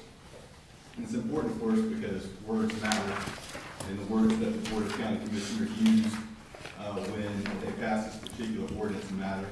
And what the law looks at is the plain meaning of the words that's used in the ordinance that's being applied. And so 4.03.02A states, for shoreline protection zones, this zone shall encompass all land within 50 feet of the mean high water line of each inlet, creek, and river within the county. Now, the county staff has referred to comprehensive plan policy, which makes a general statement about what the county intends to do as far as protection of streams and inlets. It's the Land Development Code, however, where the county carries that out and tells us specifically what is and is not okay. And so it's not the comprehensive plan that staff based its decision on, and certainly not what Mr. Dias based his administrative decision on. What we look at is what's in the Land Development Code, and that's ultimately what Mr. Dias tells us we're to look at when he makes his decision. You heard the county's environmental manager state that this body of water, or this water course, is not tidally influenced. And that's really, really, really important, because the evidence is going to show that if the body of water, or the water course, or stream, or whatever label you put on it, is not tidally influenced, you cannot have a mean high water line. If you do not have a mean high water line, there is no way to determine a 50-foot protection zone, because that's how you determine it. And it's clear from the language of the Land Development Code, I mean, just looking at the plain meaning of the words, that what the shoreline protection zone is looking to protect is inlets, creeks, and rivers with a mean high water line. In other words, inlets, creeks, and rivers that are tidally influenced. Now, this property may indeed have wetlands on it. This water course may indeed be a wetland, but that's not the issue tonight. The issue tonight is whether it falls into this category of shoreline protection zone, and that is what we're appealing. The appeal is very narrow. It's whether the planning director was correct when he said that this particular ordinance applies to the property. If it's okay with you, Mr. Chairman, I have a couple of witnesses that I'd like to call to address that issue specifically. Yes, sir, please. Thank you. First witness that I would like to call is Mr. Keith Johnson. And Mr. Johnson, if you would come up, and I assume it's okay to have him sit at the table, and I can ask him questions there. How would you like me to do that? Yes, that'll work. If he would state his name for the record. My name is Keith Johnson. I'm with the consulting firm Wetland Sciences. My address is 3308 Gulf Beach Highway Pensacola, Florida 32507. Thank you, Mr. Johnson. And I think you already answered this question, but tell us again exactly how you're currently employed. I'm an environmental scientist with Wetland Sciences. And how long have you been employed there? Been employed with Wetland Sciences for 18 years. Okay. And give us just in general an idea of the type of work the company performs. We are an environmental ecological consulting firm. We do wetland delineation, phase 1 environmental site inspections, listed species surveys, basically a broad array of general and ecological consulting services. And what is your educational background, sir? I have a bachelor's of science in environmental science. Okay, and did your education, well actually, where did you get your bachelor's degree from? I graduated from the University of West Florida in 1996. All right, and did your coursework at the University of West Florida have any focus in hydrology? It did. Okay. Generally, what is hydrology? Briefly stated, hydrology is the movement, distribution, and quality of water over the earth, both terrestrial, aquatic, and subterranean. Okay. And do you know that the Environmental Protection Agency has a definition of what constitutes an environmental professional? It does. Okay. Do you meet that definition? I do. I meet the definition in two ways. One, I hold a degree, a Bachelor's of Science degree in environmental science. I also have 10 years of full-time relevant experience in the field. Okay. Do you have any peer reviewed published articles in that area? I've published several peer-reviewed papers in various scientific journals, monographs, and in books as well.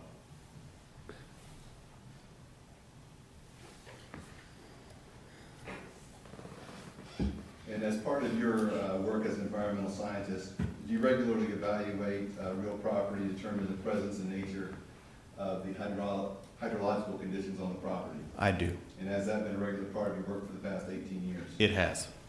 I'm going to, Mr. Chairman, if it's okay, I'm going to provide the Secretary with a copy of Mr. Johnson's CV. Would you like that to become part of the record? Yes, I've got it marked as Exhibit 1. So, So this would be applicant's exhibit 1. one.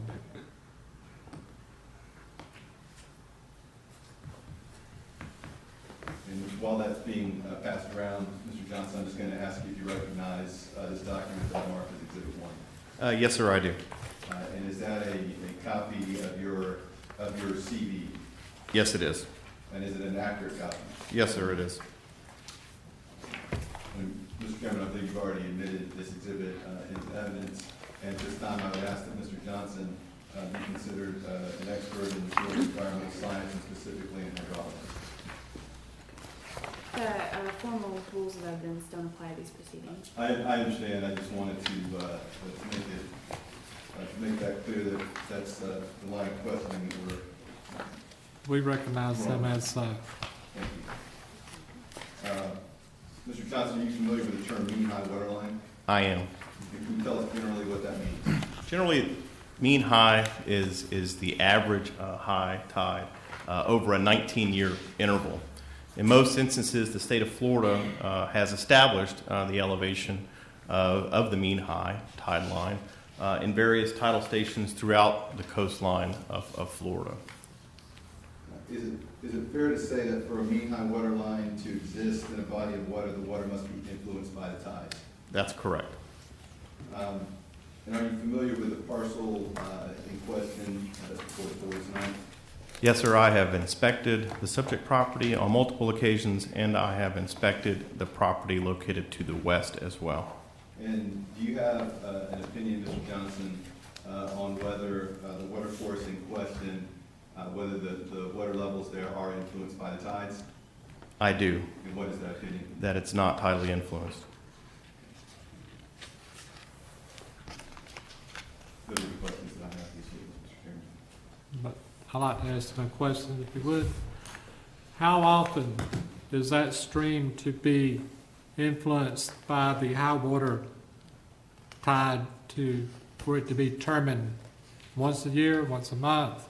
once No, sir. 19 years? No, sir. It's just the elevation. We know what the horizontal plane elevation of the mean high tide is. It's established by the state of Florida.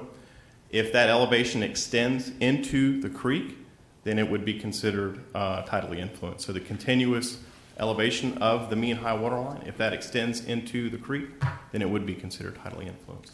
I have a question. So what about spring-fed creeks and rivers? So do they flow with the tides, or are they independent of that? They would be independent of that. Are they still streams, rivers, and creeks? They are, but then the high water line would be termed ordinary high water line instead of mean high water line. Ordinary high water line is a definition that typically is used to determine non-tidally influenced water bodies that like lakes, rivers, and streams. Now, our comprehensive plan acknowledges ordinary high water line. Why are we disregarding that in this case? Because the code does not specifically reference ordinary high water line, it references mean high, which there's a difference between the two. Now, the comp plan explicitly calls out or ordinary high water line, and the comprehensive plan dictates in this county, so I'm confused. If I could answer Sure, that go ahead. question. The comprehensive plan is a blueprint for how the county formulates its ordinances, but it is the land development code that we follow, and of course it's the land development code that the administrative decision is based upon. So when the county formulated this ordinance, it made a decision, and you can look at the ordinances that follow. We're looking at 403.02, you got the shoreline protection zone, but following that, you got coastal dune lake protection zone, and other protection zones that come after that. And in those instances, sometimes it refers to mean high water, sometimes it refers to ordinary high water, and sometimes it refers to both. Now, why the Board of County Commissioners decided to have one reference for shoreline protection zones, one for bay shoreline protection zones, and then one for coastal dunes, that's up to the legislative body to decide. But the comprehensive plan is a blueprint for how the county goes about protecting these environmental resources. But by being a blueprint, doesn't that by definition provide it to be the one that provides guidance and general vision and over? It does provide guidance, but the county, in this particular instance, in deciding how certain streams in certain areas of the county, certain lakes in certain areas of the county will be protected, decided in this instance that it is for a 50-foot buffer to apply, there has to be a mean high water line. I mean, that's what it says in the land development code. And so the land development code is what governs here. That's what the county tells us to follow on this. And so it's a comprehensive plan and say, well, the comprehensive plan sets out a vision for how the county will ultimately formulate its ordinances. Mm-hmm. That's a general thing. Here the county has been specific. And the specific always governs over the general. But I'm still having trouble with this policy C1 2.2, where it says inlets, creeks, rivers, and lakes, no development or redevelopment other than boardwalks, docks, or other shoreline access structures shall be located within 50 feet of the above as measured from the mean or ordinary high water line. How do we, I mean, I know we're being kind of vague there, but it seems pretty specific. Well, it says the county shall establish. And of course, how does the county establish it? It establishes it through the land development code. And it gives the option from mean or from ordinary high water line. I mean, it uses the conjunctive or in the comprehensive plan. Mm-hmm. I mean, I don't know what else to say about that except for whatever reason, and that's for the Board of County Commissioners to decide, and for you as the quasi-judicial body sitting here, I guess, to apply, they use mean high water line in this instance. So, and let's take it to a practical level. The county says, well, this applies. Let's say we didn't appeal it, right? We didn't appeal it. And we sent our surveyor out and said, Mr. Surveyor, tell us. And I've got a surveyor here who would be my next witness. Mr. Surveyor, tell us where this 50-foot protection area is. And I can tell you what the witness is going to say. He's going to say, I can't tell you that. And I say, well, Mr. Diaz says that this applies. Well, that's great, but there's no mean high water line from which to measure it. I mean, that's the practical problems that are created by it. So that's the situation we find ourselves in, is this is what the ordinance says, creates a 50-foot protection zone, but there's no way to measure it. Because there's no mean high water line in this area, and I think the presumption from that is the county did not intend for a water course, and let's call it a water course, that does not have a mean high water line to be protected by the coastal protection zone. Sorry, that was a really long answer to That's okay. to what your question was, and that certainly wasn't my intent. But I understand what you're looking at with the comprehensive plan, but I think that there's a way that the two of those two mesh together.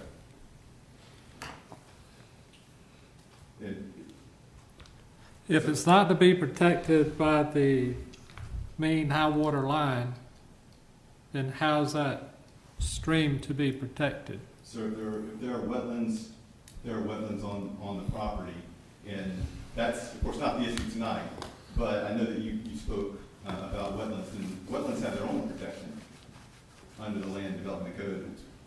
25-foot, I don't know what the exact protection is, but wetlands have a protection under the Land Development Code. For the coastal protection zone in water courses with a mean high water line, they get extra protection. But the county already has a wetlands ordinance that provides protection for wetlands, and of course the state and the federal government on top of that. So I guess you recognize the fact that there's a stream, and that stream is protected by wetlands buffer. The question is high water, this mean high water line. You may recognize there's an ordinary stream, but you argue that it shouldn't be interpreted by this mean high water line, which restricts the buffer greater. Is that your? I recognize that there is a water course on the property, and my argument for purposes of this appeal and the narrow issues that are before you is that it really doesn't matter whether we call it a stream or a drainage ditch or anything else. The question is, and this is, I'm not here to argue about whether it's a stream or if it has fish in it or anything like that, is whether it has a mean high water line, because that's the ordinance that the county says applies. In other words, is it tidal? Yeah, I mean, is it tidally influenced? You heard the county's witness say, in his opinion, although he doesn't consider himself to be an expert on that, it's not tidally influenced. You heard Mr. Johnson, who is an expert, say it's not tidally influenced. You're going to hear the surveyor say, not tidally influenced. There's no, if you tell me to go locate the mean high water line, I can't do it because that's not what applies here. And it's not that it doesn't have protections. It's just that it doesn't have this protection. Okay. I have a question. Yes, ma'am. And it's for your expert here. Explain to me what tidally influence means. Does that mean that the tide has to come up and meet this body of water? No, ma'am. That the water body, so the water course, would be affected by the ebb and flow of the tide, so that the water level would fluctuate as the tides fluctuate. Okay. So the stream would rise during a high tide event, and the elevation of the stream would lower during a low tide event. In my professional opinion, the water level of that water course does not change with the ebb and flow of the tide. And therefore is not tidally influenced. And they do not have to connect in order for that to be. It discharges into a tidally influenced water body, which is the Gulf of Mexico. We know that the Gulf of Mexico is tidally influenced. But let's pretend that if that water came in there, would that change it? with the Gulf of Mexico came in there, would that change that? The Gulf of Mexico can always exceed the level of the high tide line during an extreme event. That doesn't mean that the watercourse is affected by the ebb and flow of the tide. It's just an extreme event. If we have a hurricane, Category 5 hurricane, yeah, Gulf of Mexico is going to affect this. The watercourse is going to affect uplands and everything else that's way above and beyond that. But is it affected by the normal ebb and flow of the tide? And it is not. Okay, and then my next question is, would beach renourishment have any effect on that? If we didn't do beach renourishment, is it possible that, because we do put a lot of sand back out of the Gulf, back onto the beach? No. I don't think that's relevant to this. I mean, there is an extreme elevation difference, not extreme, but there is a significant elevation difference between the head of the stream versus where it discharges. So there's a fairly high slope. Okay. So it's not like a flat feature that you would think water pulls up. Water is continually flowing and discharging, and so I don't know how beach and renourishment would affect it anyway. Okay, that's my question. If the elevation would have changed it.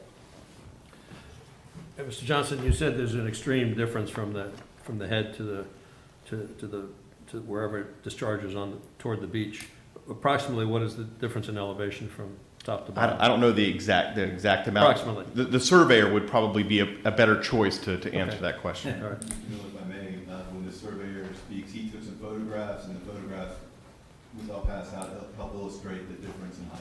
Okay. Before there was a reference to stagnation, are you saying that this is a stagnant body of water, or does the water move? When I inspected the property, the water was moving. Okay. Thank you. Call your surveyor. Call your surveyor. Yes, sir. Thank you, Mr. Johnson. Mr. Johnson, Yes. Yes. One question. Yes, sir. Mr. Johnson, let me ask you, have you read the shoreline protection zone? I have. And does that apply countywide? It does. And so are you saying that your interpretation that it's required to be a mean high water line, would that affect, say, a stream up in the Teaneck? If the stream was affected by the ebb and flow of the tide, then it would. You know where the Teaneck is? I do, sir. But I'm not. Do you think that a stream in the Teaneck is influenced by the tides? It's hard for me to. I would rather be a specific stream or a. Well, I guess I'm saying is your interpretation that it has to be tidal. Well, it uses. Sure. Wouldn't that make this entire provision meaningless? Because being tidal would only be on the shoreline of the Gulf? No, sir. There are other provisions in the Land Development Code which afford protection to other water bodies that are not tidally influenced. I know, but my question deals with this particular provision, the shore protection zone. Well, typically. The question is whether, in fact, your interpretation that it must be tidal would really render this meaningless anywhere beyond the beach area itself. Yes. Thank you. One other thing, have you noticed that the comprehensive plan provision was adopted in 2011, which utilizes the ordinary mean line? Yes, sir. And in fact, the land development code was done before that, 2004.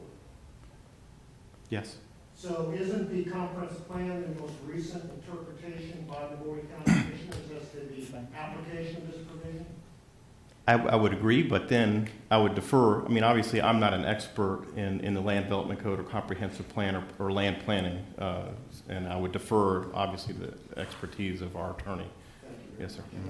I have a follow-up, Mr. Johnson. It's called the Shoreline Protection Act, right? That's correct. It's Shoreline Protection Act. You expect that to apply to areas around the shoreline? That's correct. Okay, and is the Funiac located near the shoreline? No, not the coastal shoreline. All right, thank you. Well, I mean, so you said you read this. And doesn't it say this zone shall encompass all land within 50 feet of the mean high water line of each inlet, creek, and river within the county? Sir, there are. Is that what it says, first of all? Yes, sir. Okay. Does that say just along the shore? Well, it qualifies it. It says the mean high water line, and there are inlets, creeks, and rivers that have a mean high water line. There are also inlet, creeks, and rivers that do not have a mean high water line. You ready for us? Before you do that, indulge me, this is not directly relevant to what we've been talking about. I mean, we're into science and hydrology and all that sort of thing, but I keep asking myself as we're going along here, what is the purpose of all of this? What are we trying to get at? I mean, what is this discussion all about? Well, for my client, I can only speak for my client. The discussion is about the application of an ordinance and how it affects the development of the property.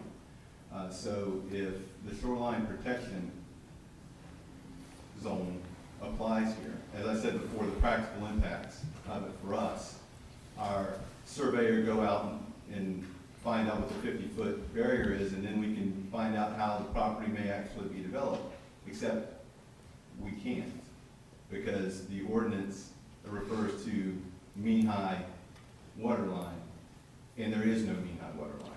And you can, I mean, wherever it applies in the county, the body of water has to have a mean high water line, and it doesn't exist here.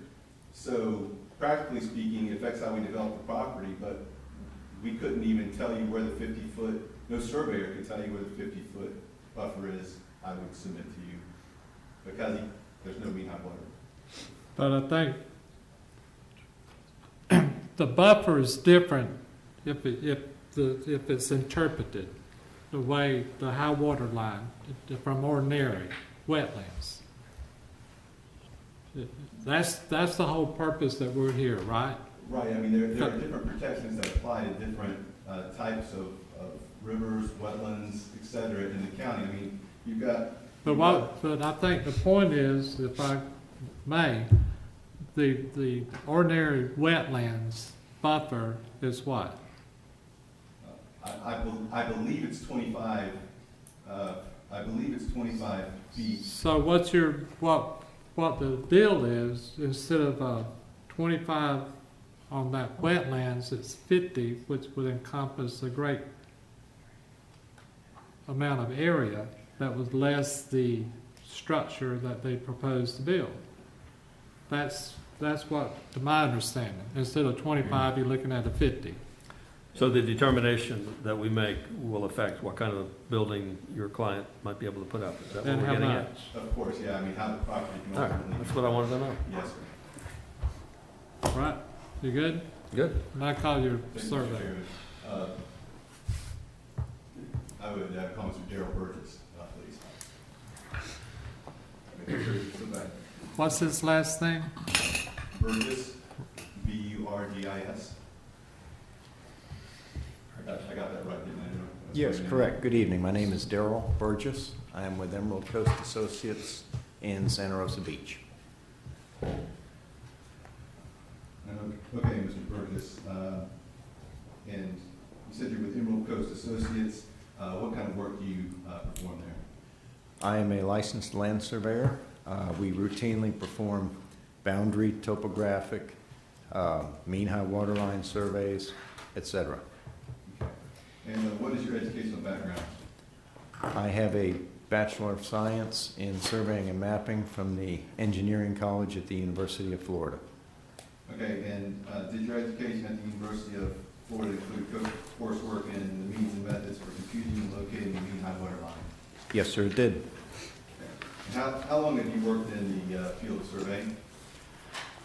Overall? In total, 31 years. And how long have you been a licensed surveyor in the state of Florida? 24. And we've already, you already heard, I think, Mr. Keith Johnson give his definition of the mean high water line. I don't want to be repetitive, so I'll just ask you if you agree with the definition that Mr. Johnson gave. Yes, I do. Right. And is the definition that Mr. Johnson gave consistent with Florida statutes? Yes, sir, it is. And is computing the location of mean high water, the mean high water line, something you've done regularly as a licensed surveyor over the past 24 years? Yes, it is. And you regularly perform surveying work for the Florida Department of Transportation and the Florida Department of Environmental Protection? Yes, sir, I do. And is computing the location of mean high water, the mean high water line, something that the state, including the DEP, occasionally relies upon you to do as part of your work for them? Yes, sir, it is.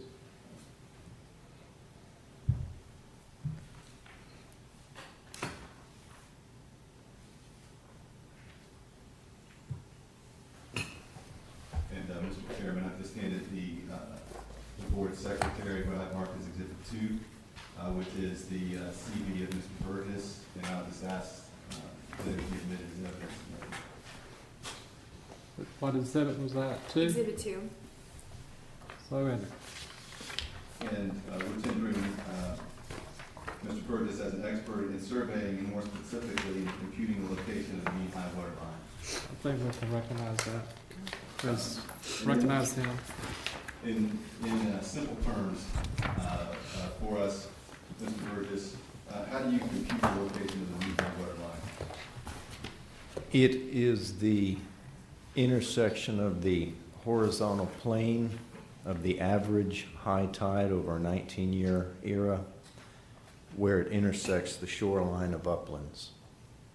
And does the body that we're talking about here in which you're searching for the mean high water line, does it have to be a tidally influenced water body? Yes, sir, it would.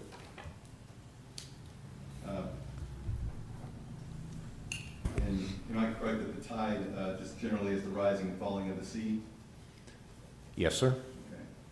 Okay. So if the water level in a body of water is directly influenced by the ebb and flow of the ocean tide, then it might be a tidal water body? It would be. Okay. And have you observed the water course that's the subject of this hearing? Yes, I have. And is it influenced by the ebb and flow of the ocean tide? No, sir, it is not. And I guess, how do you know that? Well, the elevation difference is at least 20 feet, and the water only flows in one direction. And on one occasion that I did visit the site, there was no connection between the water body and the Gulf of Mexico.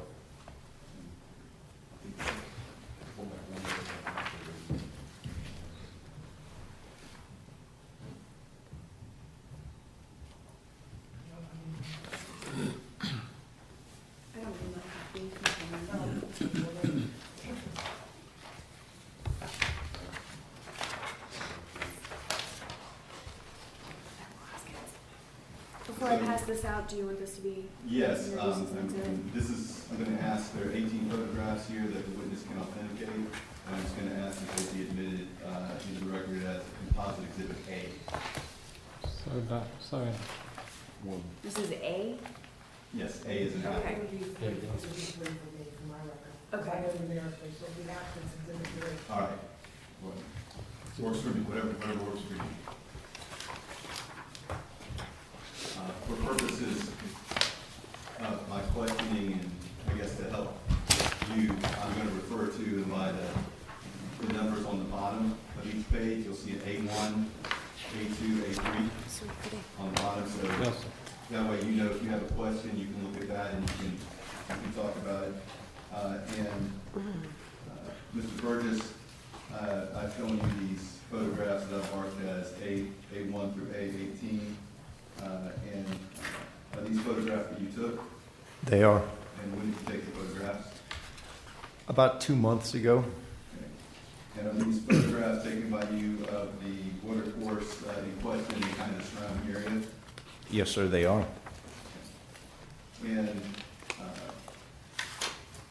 looking at exhibit A1, can you tell the board what that illustrates? That is probably at the lower third of the water course facing south towards the Gulf of Mexico. Okay. And does that show at the top of the picture there, you see the ocean?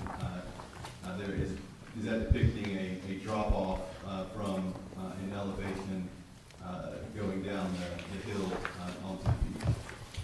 Yes, sir, and I would estimate reasonably accurately about 10 feet.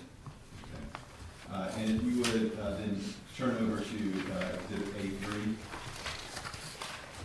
Yes, sir. And does that show what would essentially be the bottom of the water course as it drains down into the beach area? Yes, sir, it does. And if you would look at exhibit A6. Yes, sir. And you could tell us what A6 illustrates? It's a drainage pipe immediately under County Road 30A that appears to be some of the major headwaters to this water course.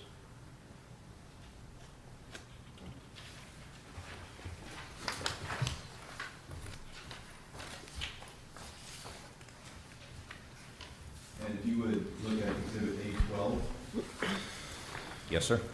And is that looking back up onto the property from the beach? It is. And does that again illustrate the difference in elevation? Yes, sir, it does.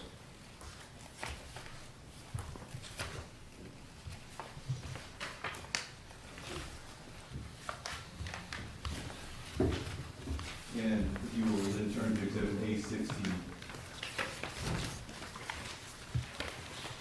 Yes, sir. And that's just another view that appears to be looking down from the elevation onto the beach, showing where the water course drains onto the beach. Is that correct? Yes, sir, it is. Based on your review of the site, photographing of the site,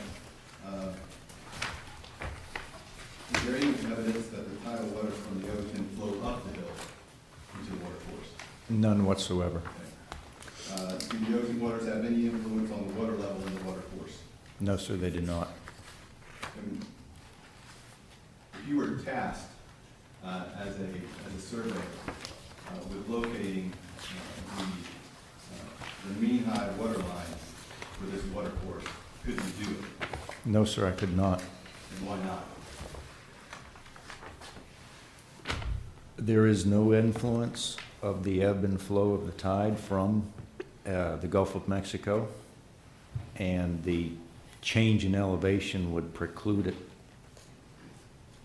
So is there any way that you as a professional surveyor could determine what lane would be within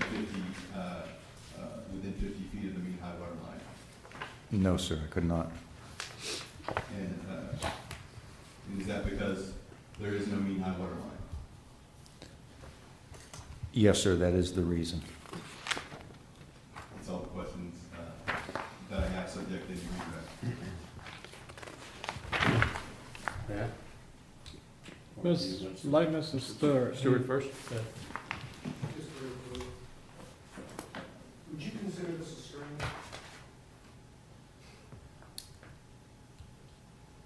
Yes, sir. And could you calculate the ordinary mean height, ordinary height of water line? It's not a matter of, the ordinary high water line is not a matter of calculation. That is a little more of where you find water staining, change in plant life, and maybe even vegetation. But yes, sir, I think in this case, an ordinary high water line could be determined. That was going to be my question. Thank you for answering it. I'm curious about, I'm looking for the exhibit, I thought it was A7 or A6? A6. A6, you mentioned, earlier, someone mentioned that the water, the headwater, or the origin of the water was on the south side of 30A. Are you suggesting, Mr. Burgess, that the water is actually coming across 30A from the north side? At least in part, because that pipe connects to, and let me just make sure I find it here, it connects to a drainage inlet on the north side of 30A in a parking lot. Yes, sir.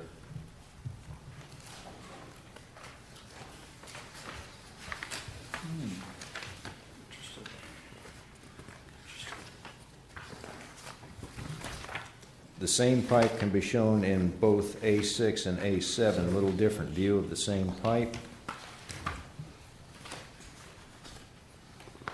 So are you able to determine, by and virtue of Section 7, where the water originates? Yes, sir. A4.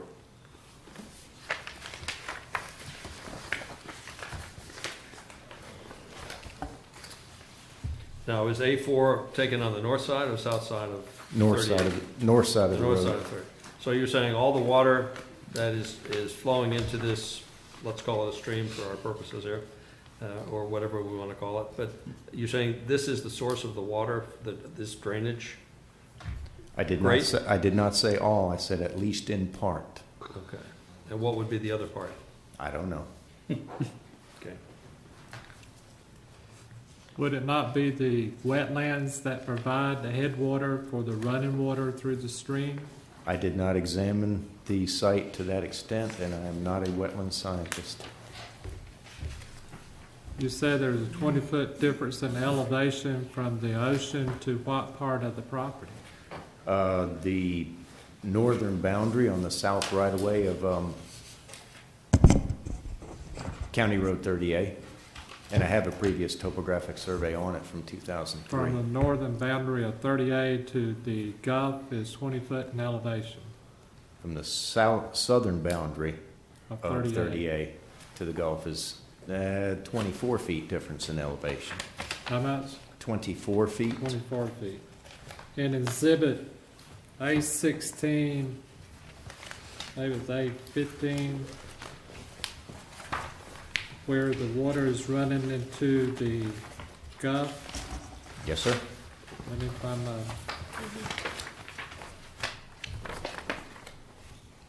What's the elevation on A3? Where the concrete, busted up concrete, and you see the water in exhibit A3, where you have the black plastic. What's the elevation from that point to the ocean? From the black plastic? Plastic in the waterway. If It's you're silt looking- fence. Silt Okay, fence. so I would estimate, and, well, if I may, just one Please. moment.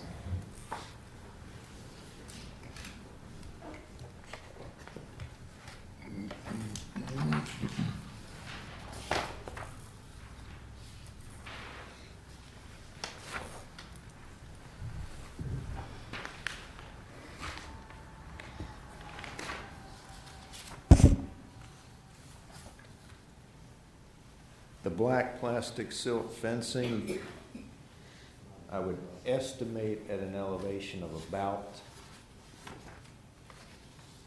2 or 3 feet. Do you know how high the high tide is? The mean high water line? No, the high and- tide. I'm talking about when you have low tide, you have high tide. Does it come up 2 feet? Does it come up 3 feet? And would it influence that property up to that point? No, sir, it would not. How much tide do we get? Pardon me? How high is the tide on high tide from a low tide? High tide might be 1.5 to 2 feet. And it will not come up to that area? In your expert opinion? You know something, without making accurate measurements on site to that value, but I don't believe so, no, sir. If it did go up to that area, would that stream not be affected by high water tide, by the high tide? If it did, only up to that portion, but not further upstream. So it's your understanding that if it was a high tide that affected to that point, then the rest of the stream would not be affected by it? Correct. You agree with that? You agree with what? That if the high tide affected up to that point, then the stream would not be affected all the way up to the 38? I agree with the stream itself, or the water course would not be tidally influenced. If it came, even if the tide came up to a foot and a half. I believe that's what the witness was saying. Okay. Any questions? Tony? I want to know where the fish came from. You went there? I want to know where the fish came from. Someone's dumping the goldfish. didn't bring the Anyone expert else? matter. Sorry. Because to me, those fish didn't just happen. And maybe that water somehow did go up in there, and it did put those fish in there. I mean, what kind of fish are they? Are they saltwater, freshwater? Oh, Do you know? I don't know. I don't know. I don't see the I think, So they're not brim or crappie or anything like that? I mean, he assumes they're freshwater, which would mean Right. saltwater. Right, and that would make a good point if somebody knew that. Anything else? Well, I just, a closing statement, if you want that now, or you can have later just a minute of Let's, wrapping it up. does the county have any further comments on this? Mr. Carroll will address the issue concerning the pipe. Before you do your final, your closing statement, let's, Yeah, of course. Yes, sir. Just to clarify, in Exhibit A4 that was provided by the appellant, there is a catch basin there that does catch a lot of stormwater in that area, and it does pipe it under 38.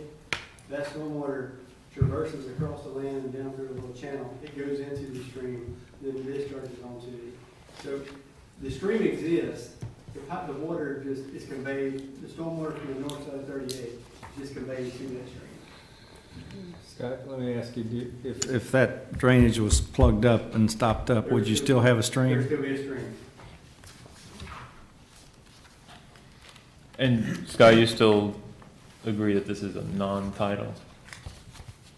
I do agree with that.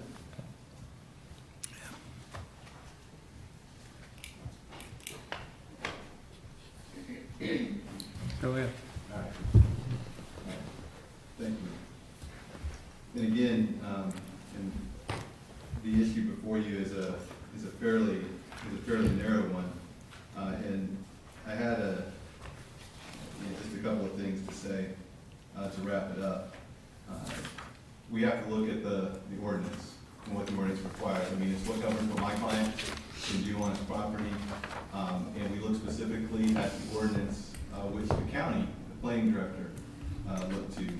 And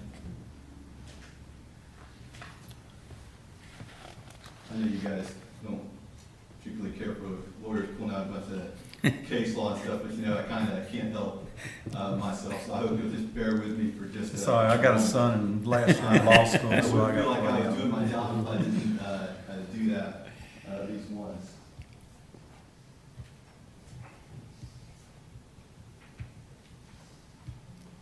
And there's just this, you know, it's a, yeah, I'm sorry, I didn't, and I'll read it. I'll That's read all right, it we to can you. share over You here. probably wouldn't care that much to read it anyway. But there's a basic canon of statutory interpretation, which is really what we're doing here, you know, which is how does this judicial body interpret what the legislative body has done? In this case, you're the quasi-judicial body interpreting what the Board of County Commissioners has done in this ordinance. Let's give it to Tony. And He's a in small looking at that, person. and I highlighted what we call a head note there, in which, you know, the First District Court of Appeal, which is the one that governs our district and sits in Tallahassee, says even where a court, in this case, as you, is convinced that the legislature really meant and intended something not expressed in the phraseology of the act. And I don't think that's, I don't know that that's the case here, but since the comprehensive plan was mentioned and we had that long discussion about it, I thought this might be applicable. Even if you're convinced that the legislature may have meant or intended something not expressed in the phraseology of the act, it will not deem itself authorized to depart from the plain meaning of the language, which is free from ambiguity. If it has been passed improvidently, the responsibility is with the legislature, in this case, the Board of County Commissioners, and not with the court, in this case, you. And I don't know, I'm certainly not suggesting that it was passed improvidently, but it was, whatever the county intended with it, it has, the words have a plain meaning. And the undisputed evidence before you tonight is that for there to be a mean high water line, it has to be influenced by the tide. It's not influenced by the tide. All the witnesses agree on that, that this water course is not influenced by the tide. Therefore, there can be no mean high water line. Therefore, the shoreline protection zone cannot apply. That doesn't mean that other protections don't apply. That's not what this is about. And that's why in this case, because as you heard the expert surveyor say, he couldn't tell you what a 50 foot is because there's no mean high water line. And that's why we're asking you, with all due respect to Mr. Dias, to reverse his decision and find that there isn't, on the basis of the finding that there isn't a mean high water line on the property. Facts are undisputed on that, and therefore this ordinance cannot apply. Mr. Chairman, I know this has been a long one. Board members, and I do thank you for your attention tonight. We're glad that you're here giving us something to do tonight. Mr. Dias? Chairman, there's been several references to me making interpretations and so forth. I want to read something from the Land Development Code. As you all know from some of our previous appeals that we've had and things of that nature, the Land Development Code outlines the process to make interpretations of the Land Development Code. Let me read you a section from the very first chapter of the Land Development Code. It's 10602, Responsibility for Interpretations. It says, in the event that any question arises concerning the application of regulations, performance standards, definitions, development criteria, or any other provision of this code, the Director of the Department of Planning and Zoning shall be responsible for interpretation and shall look to the Walton County Comprehensive Plan for guidance. So any interpretation we make by the Land Development Code, we have to look to the Comprehensive Plan to help guide us in our decision-making process. I think we've established before that in our Comprehensive Plan is somewhat unique from most Comprehensive Plans in Florida, that it contains many regulations. Coastal Inland Protection Zone is one of those. This section where it talks about 50-foot setbacks from streams and water bodies is another one. We have standards in the comprehensive plan that deal with wetlands and so forth. So ours is a little bit different from the ordinary comprehensive plan. And as we've said before, in policy C-1.2.2, it clearly delineates that basically a 50-foot setback would apply from a stream as measured from the mean or ordinary high water line. We heard Mr. Burgess say a minute ago that he thought this was a stream, or a stream, and also that he could determine what the ordinary high water line was. I think based on that and the comprehensive plan that we're to look to in interpreting the Land Development Code, I believe that establishes that the 50-foot setback would apply. This is a stream that's governed and controlled by the Land Development Code and the comprehensive plan. Okay. So what Mr. Dias is suggesting, though, is that you rewrite by your ruling here, that you rewrite the ordinance, and that you take out mean high water and you insert ordinary high water. And with all due respect, I don't think that's something that would typically be done or should be done. And he references the comprehensive plan, and I would agree that he could look to it for guidance if there was an ambiguity in the statute. But there's no ambiguity in the statute. The statute could not be clearer on mean high water line. And to do what he suggests would be to take one out, take one phrase out, mean high water, and replace it with ordinary high water. I don't think you can do that. Mr. Chairman, that's the last thing I'll say, and I'll sit down. But when we go before the Board of County Commissioners and the Planning Commission, and we represent that an application meets the Land Development Code and the Comprehensive Plan, that's what we have to represent to the Board of County Commissioners and the Planning Commission. So we typically, always, in reviewing development orders, we always go through the Comprehensive Plan and the Land Development Code, because both of those are applicable in the state of Florida. I mean, we cannot erase what the Comprehensive Plan says. We cannot ignore what it says. So we always look to that, and you can see some of our staff reports in the past where we do discuss the criteria from the Land Development Code and also the Comprehensive Plan. So I have a question. Go ahead. Mr. Dias. Shoreline Protection Zone, it's we look at it because we live on the south end in terms of coastal, Gulf front, lakefront.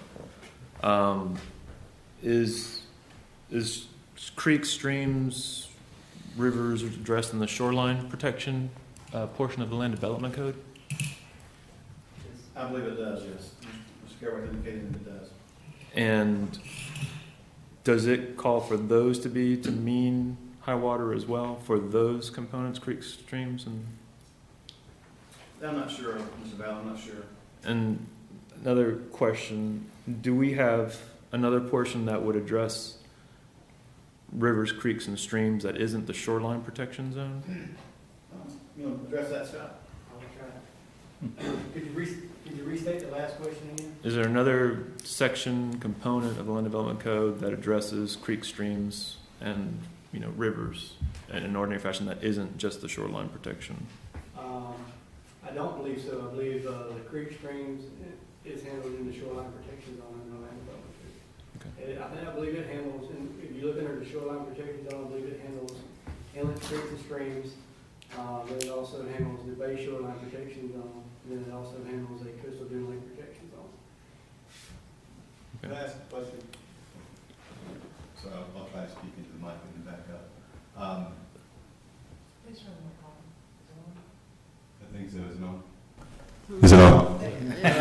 Wow, sorry about that. I guess it's been off. I'm glad we have a court reporter here tonight.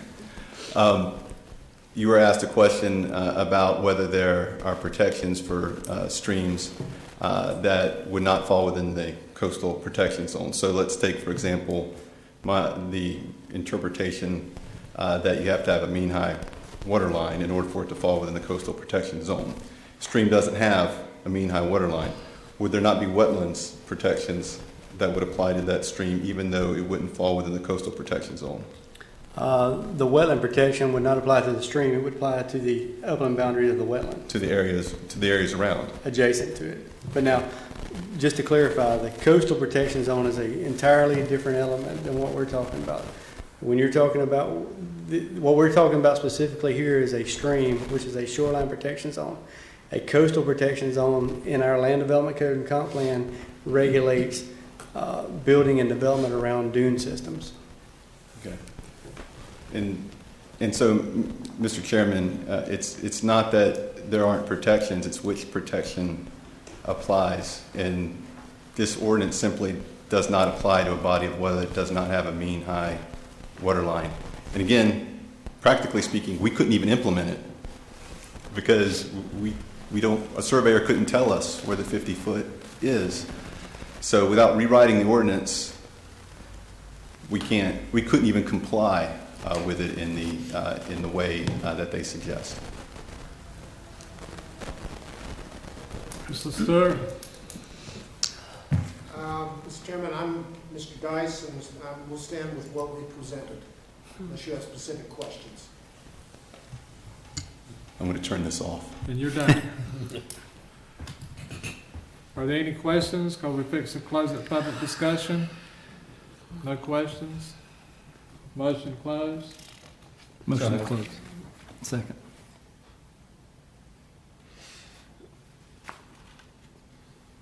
Did you get that, Carrie? Art and Bill? Yes. Right. All in favor, aye? Aye. Now, we need the little clarity here as far as we have a appeal of the director's decision. Yes, sir. And we need to have a motion to uphold the decision of the director. Is that correct? Yes, sir. And we need that in an affirmative. Yes, or a motion to deny, whichever would be fine. We could take a motion and you're good with that, okay? Yes, sir. We just have to make sure that there's 4 votes. If you're going to reverse Wayne's decision, there have to be 4 votes in favor of reversing the decision. Do I have a motion? I'll make a motion to reverse the decision. Second. I have a motion to reverse the director's decision. Do I have a second? I'm going to second it. Discussion. Well, if I've ever seen a drainage ditch, that's a drainage ditch, and it's not a very attractive one. I mean, when I look at a stream, I don't look at one filled with pieces of concrete and screens to hold back the debris. It just doesn't even come close to looking like a stream to me. My problem is the mean water line, as this statute says. I wish we had protected this area better. Yeah. I don't want to do this, but it does simply say that. And that might be something the county might want to visit, because it definitely, you can't ask somebody to put a square where there's a hole. You're asking him to do something that's not possible. And you can't reject him because of our inability or lack of maybe thought ahead of time that this could happen. I wish I didn't have to say that. I was hoping y'all had something for me, but I do think it's a stream, by the way. Fish don't come from ditches. But I don't think that's what we're talking about here. I think it's this mean water line, and I unfortunately, I don't think the comprehensive plan covered both, and maybe it should have.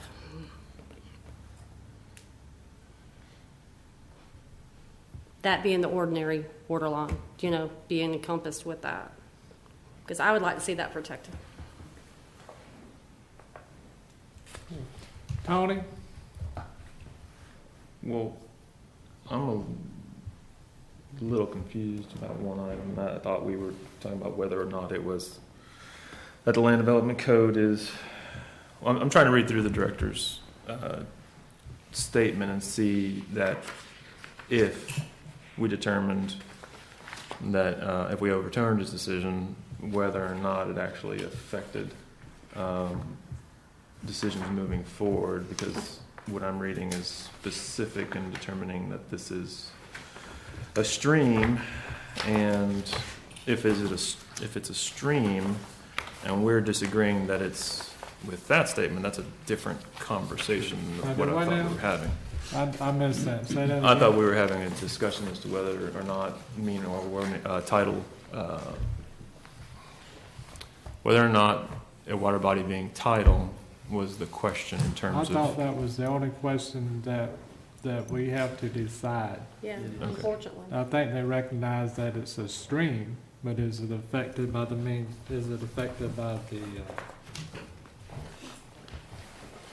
mean high water line?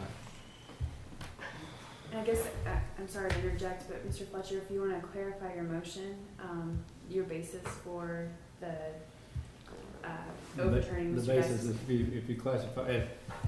If you classify it as a stream, there's no way to address the mean high water line that I can see.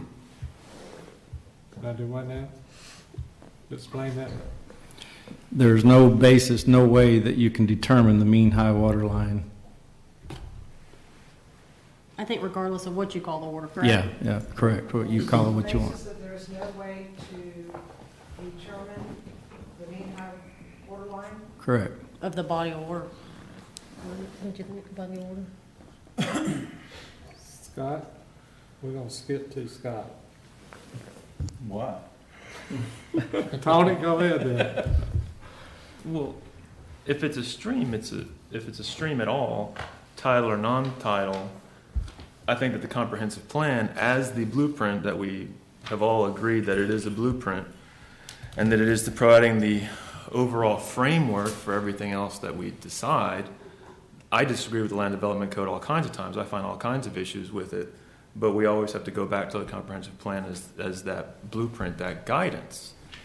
If this is a stream at all, tidal or non-tidal, I don't see how we don't go back to the policy C1 2.2, measured by mean high water or ordinary high water line. And I really don't see how, if we say that it's a stream but it's not tidal, so we overturn a director's decision, that we have any protection whatsoever. It's a difference between a 25-foot buffer each side 50 foot versus 50, 100 foot. Big difference. I don't see how we can just dismiss the land development code. I mean, we can't dismiss the land development code. But we also can't dismiss the comprehensive plan. They are a piece together, always intertwined, for better or worse. And I know the land development code gets messy. I've had my problems. I have my problems with it right now. But the comprehensive plan brings us right back to what the intent was. And the statute or the guidance that was provided by the attorney, legislative construction, even the court is convinced that the legislature really meant and intended something not expressed. Well, this is expressed. It's expressed in the comprehensive plan in no uncertain terms, measured for mean or ordinary. I just don't see how we can get, I mean, especially when we actually call it a stream. Now, if it's a ditch, if it's not a stream, that's a different argument, and they would have to prove that. That's a different thing altogether. And there might still be wetlands. Whether it's a ditch or not, you can still have wetlands. They might just be isolated. But I just don't understand how we dismiss the entire language out of the comprehensive plan, which is supposed to provide the guidance, in favor of the minutia, which has obviously been screwed up in the land development code, and throw out the baby with the bathwater. We were given the intent. It spells it out. We're looking at it. You want to sum that up? I think the director's decision should be upheld. Because of the land development code. Because although it is not explicitly defining every single instance, the comprehensive plan has already provided that direction. It's already provided the definition. It already said it. Land development code didn't even have to say it at all. It's already in there.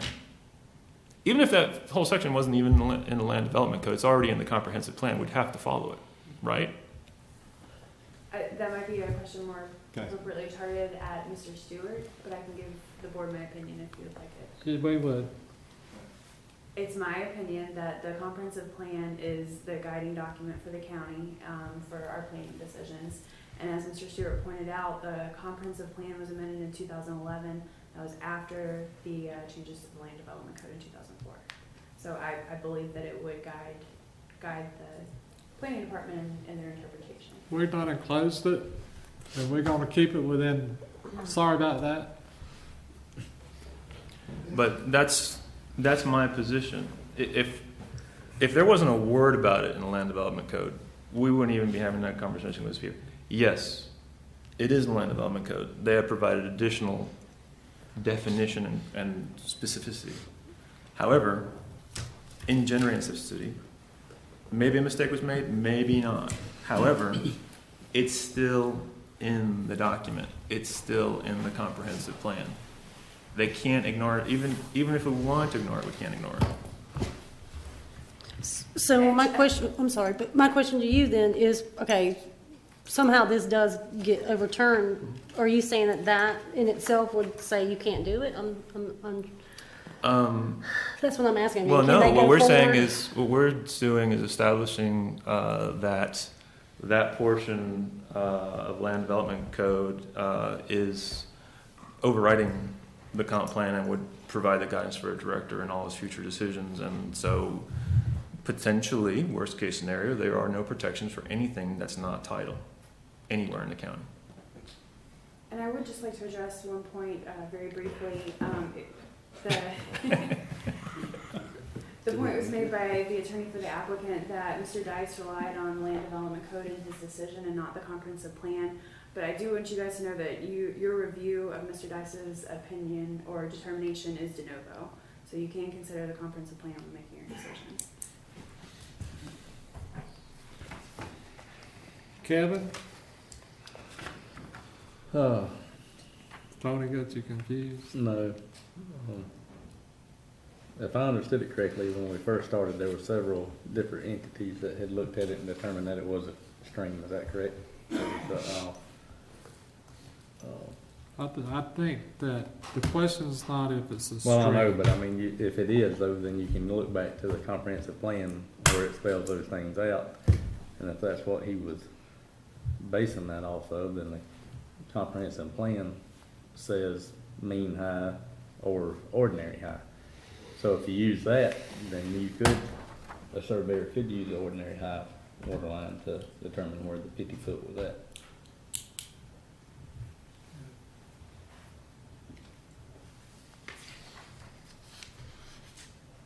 According If to you look, Tony, yes. if you look to the, well, LDC. I mean, I got to find that.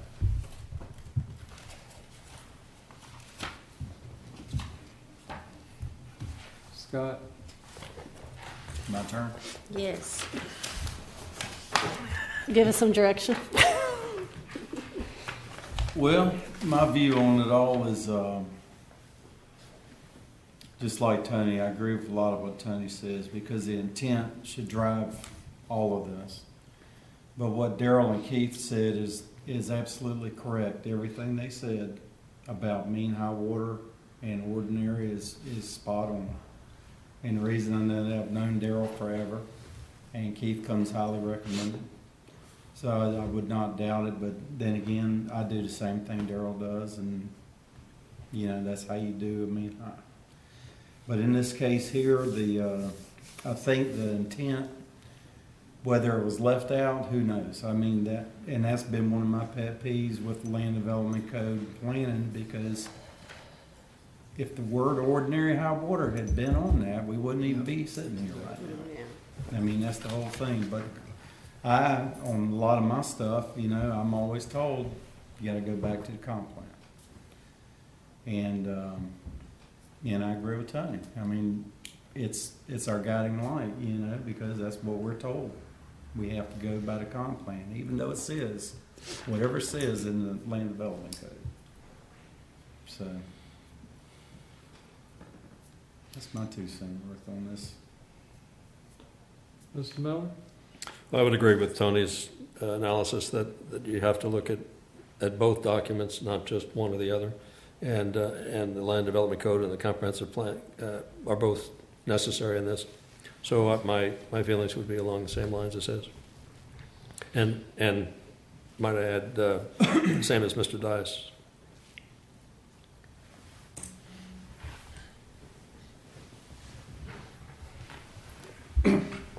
Joe? I don't know. It's your turn. I don't know.